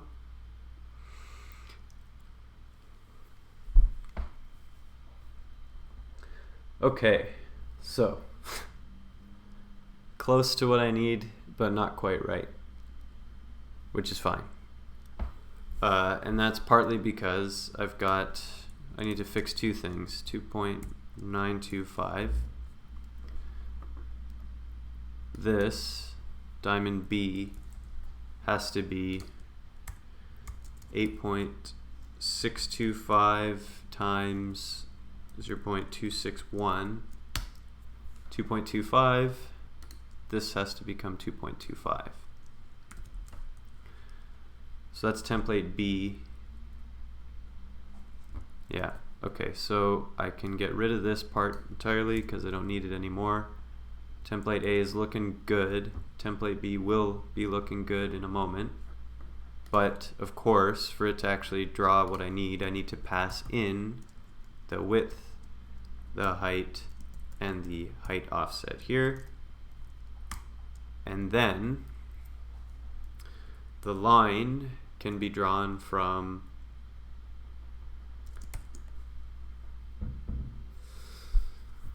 since the offset will be larger than the width, yeah, I can do width divided by 2.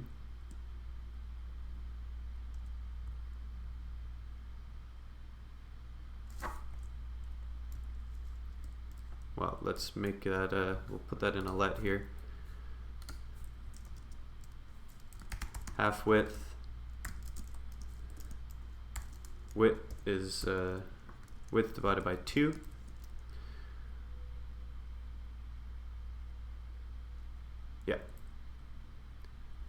Right, so you start at 0 height and you go to, you've got half width across 0 height and half width to the full height is the line, and then the label moves to half width and the height offset like that.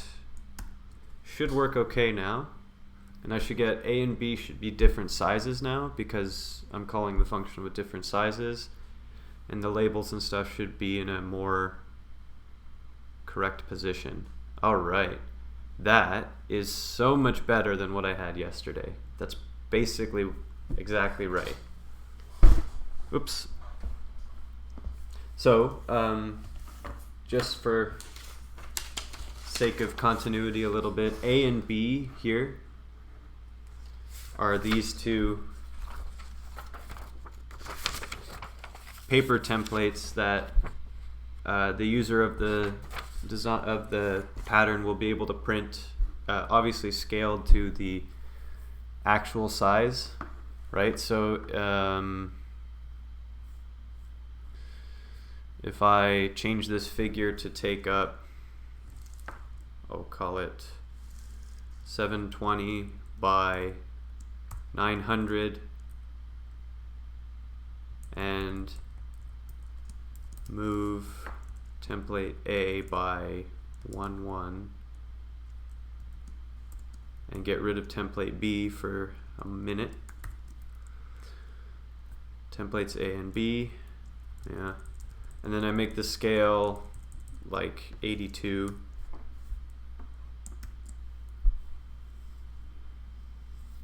That'll make A look way bigger,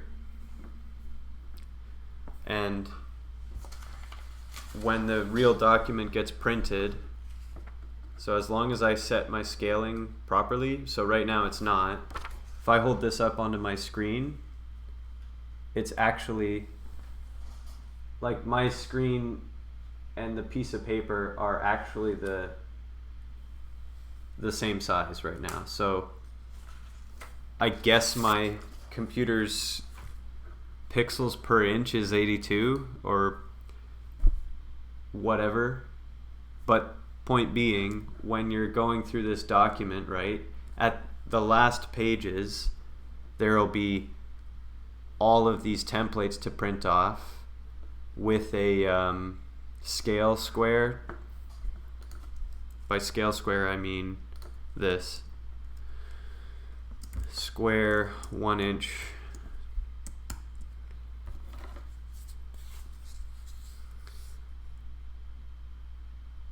wait a moment for that to appear there. Right, so you print it off and then you take a ruler to whatever you printed, and if it matches 1 inch, then you know you've printed it at the correct scale.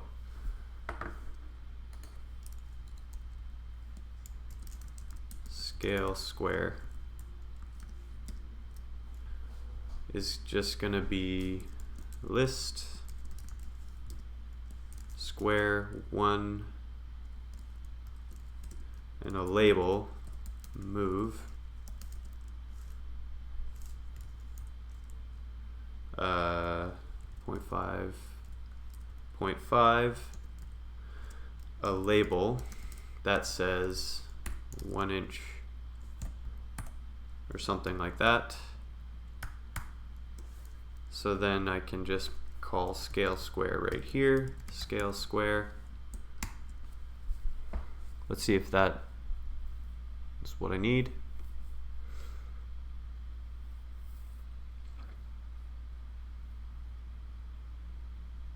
Oh.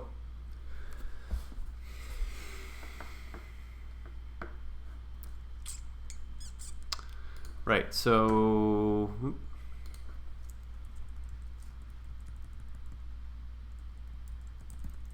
I need to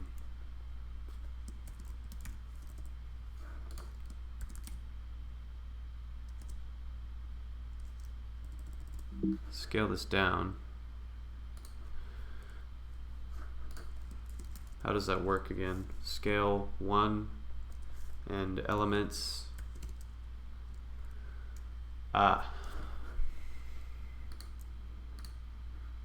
Inspect this element here.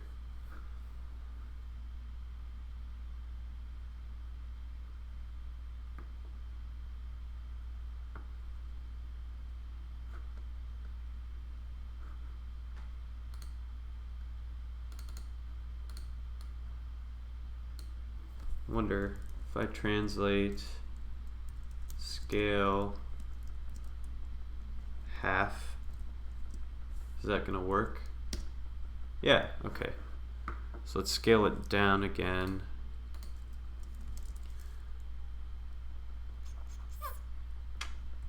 It's just a scale function like that is what it's called. Let's scale it 1/4 inch. Save that. Let's see how that looks as an example.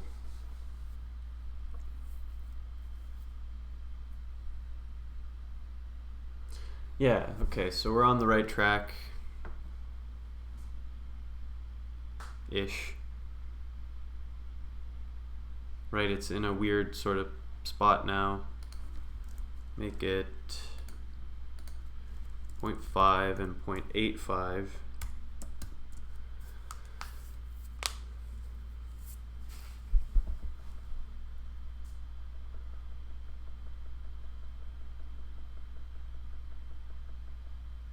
Yeah, okay, so we're getting closer to where we want it to be. Obviously, this is annoying to just be manually changing these values all the time. Let me write here.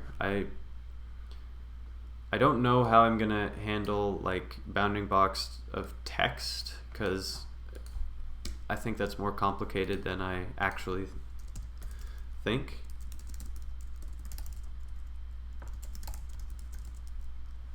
Bounding box of a text string, maybe assume average width of a Verdana character and use that with count string to get a width and have an assumed height. Can I count 4? Yeah.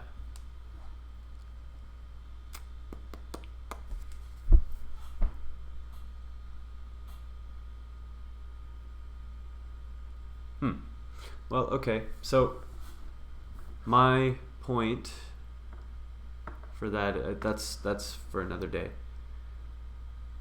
I am quite happy with how this is coming along. Template A is there, template B. Let's make it, let's make this kind of really ridiculous. Let's move template B 1. Template A is how high? It's about 10 inches high, so move this 11.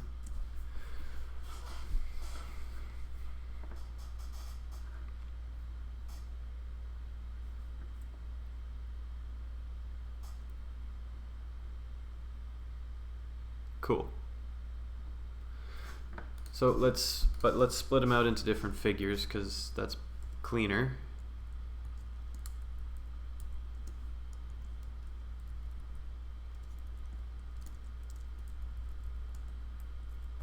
Template A. Get rid of this. We don't need that. We do need the scale square. And template B is like this. Template B. Let's see if we can make it look like that.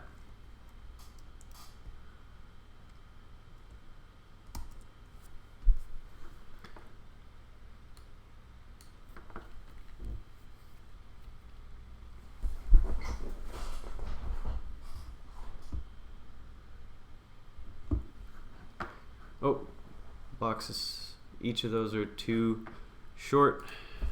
Let's go 850.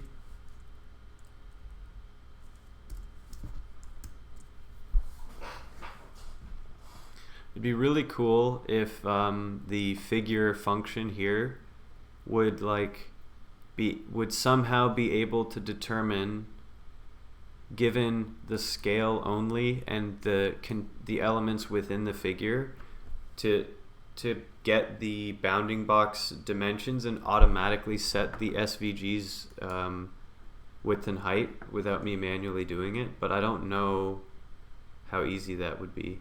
It'd be cool though. So we have here, let's go to 875 and 55, and I think that should be good. I'm trying to think if there's any tiny little thing I should do before I head off the stream, but this is, I've accomplished exactly what I intended to accomplish today, in that I got an offset function that works quite well, and I'm extremely happy with that. So no reason really. Oh, actually, I was going to say there's no real reason to really go much further with things. Template AB, but let me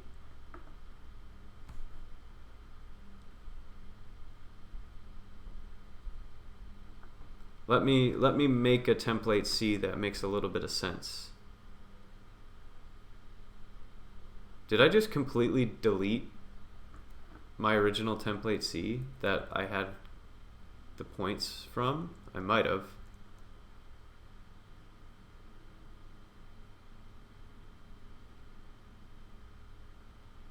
Oh, no. Okay, I have it all here. Template C is this whole thing. Test points I don't need anymore. If I get rid of this, test polygon, I don't need it. Template C is what I'm looking at here, and I'm gonna just draw template C. Yeah. So I should be able to fix up that a little bit, and then I'll go after that. That'll be good.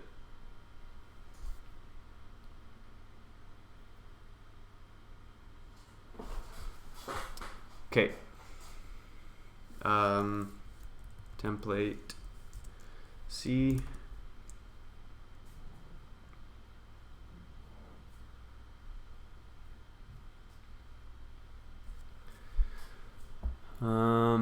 I won't need outer points anymore. I'll just need inner points. I won't need to, yeah, I won't need to move.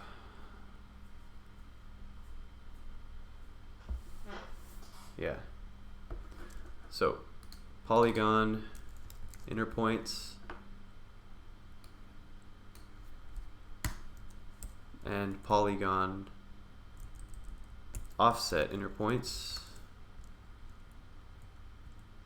That's right. Outer points, just get rid of that. List, polygon inner points, polygon offset inner points. Move this label C to the bounding box center. I'll revisit that, but that's okay for now. And move dot map dot to inner points. I don't need to do a move on this, so I can actually just do dot like that. And then I can crunch this onto one line a little more easily. That's template C.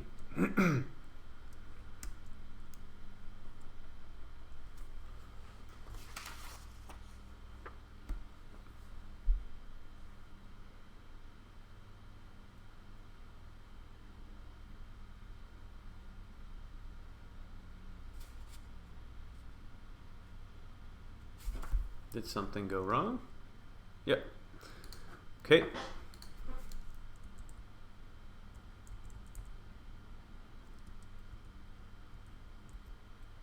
Inner points is a list of points. Polygon inner points, polygon offset inner points should work. Move bounding box center. I don't have outer points anymore, I have to do inner points. There. Or offset the outer points like that. That's fine. Oops, that's fine. If the error's gone, this should build fine.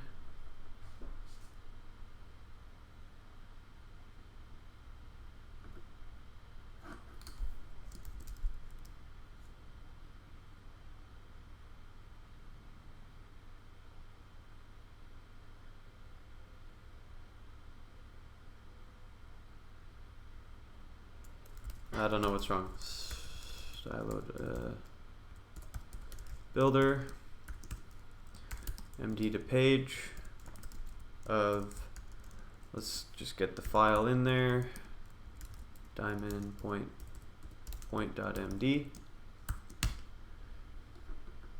Whoop. Wrong number of arguments passed to offset. Oh, geez, I made that mistake a lot. A lot. Too much. Offset the inner points by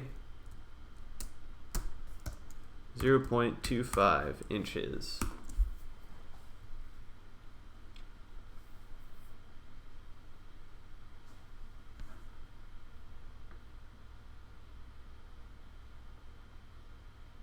There we go. That worked. Yep. Beautiful. Right, so that is this. That looks right. At the scale I can change, of course. And there's some other annotations I have to put on there, but we're gonna call that good. Let's save this. Let's save this. Template C, template C.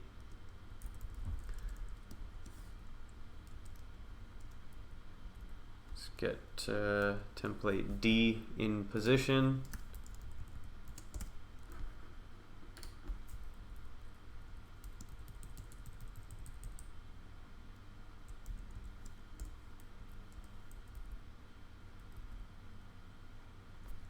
Def template D is just a stub.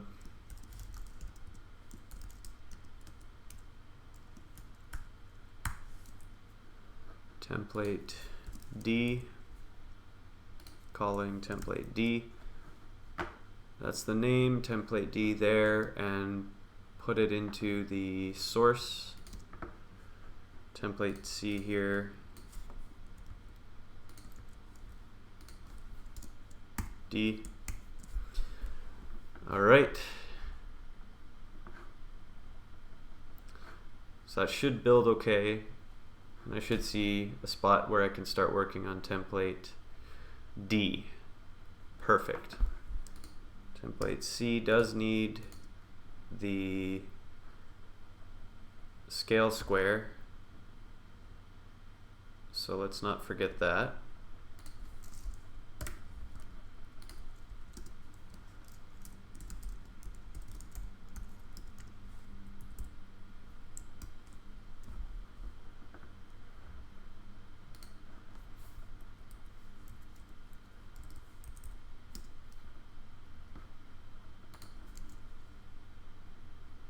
Oh, bit of a clash there.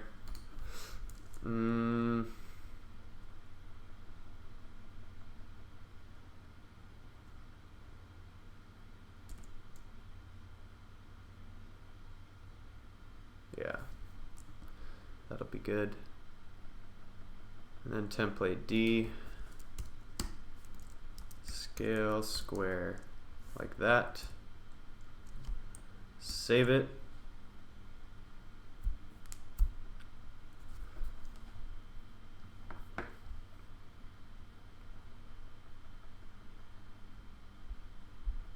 Perfect. Okay.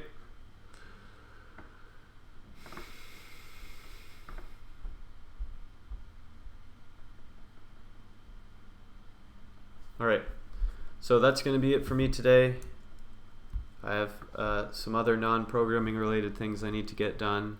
I got exactly what I planned to get done finished today, so I'm really happy about that. Anyone who's tuned in, thank you so much. I really appreciate it. I like this so much that I'm doing it every day for the month, starting at 12:30 Eastern Time. After the month is up, I'll have done a lot of streaming, so I have a better grasp on a schedule that makes sense and how to continue. But I'm not stopping. I'm going to keep doing this because I love it so much. So thank you already for those who are watching. Thanks for follows, thanks for chatting, all that kind of stuff. I really appreciate it. And I hope whatever you're up to, that it's going well. And I hope wherever you are that you're safe and having a pretty good time, because that would be nice. Enough chit chat. I'm going to get going. Have a good one.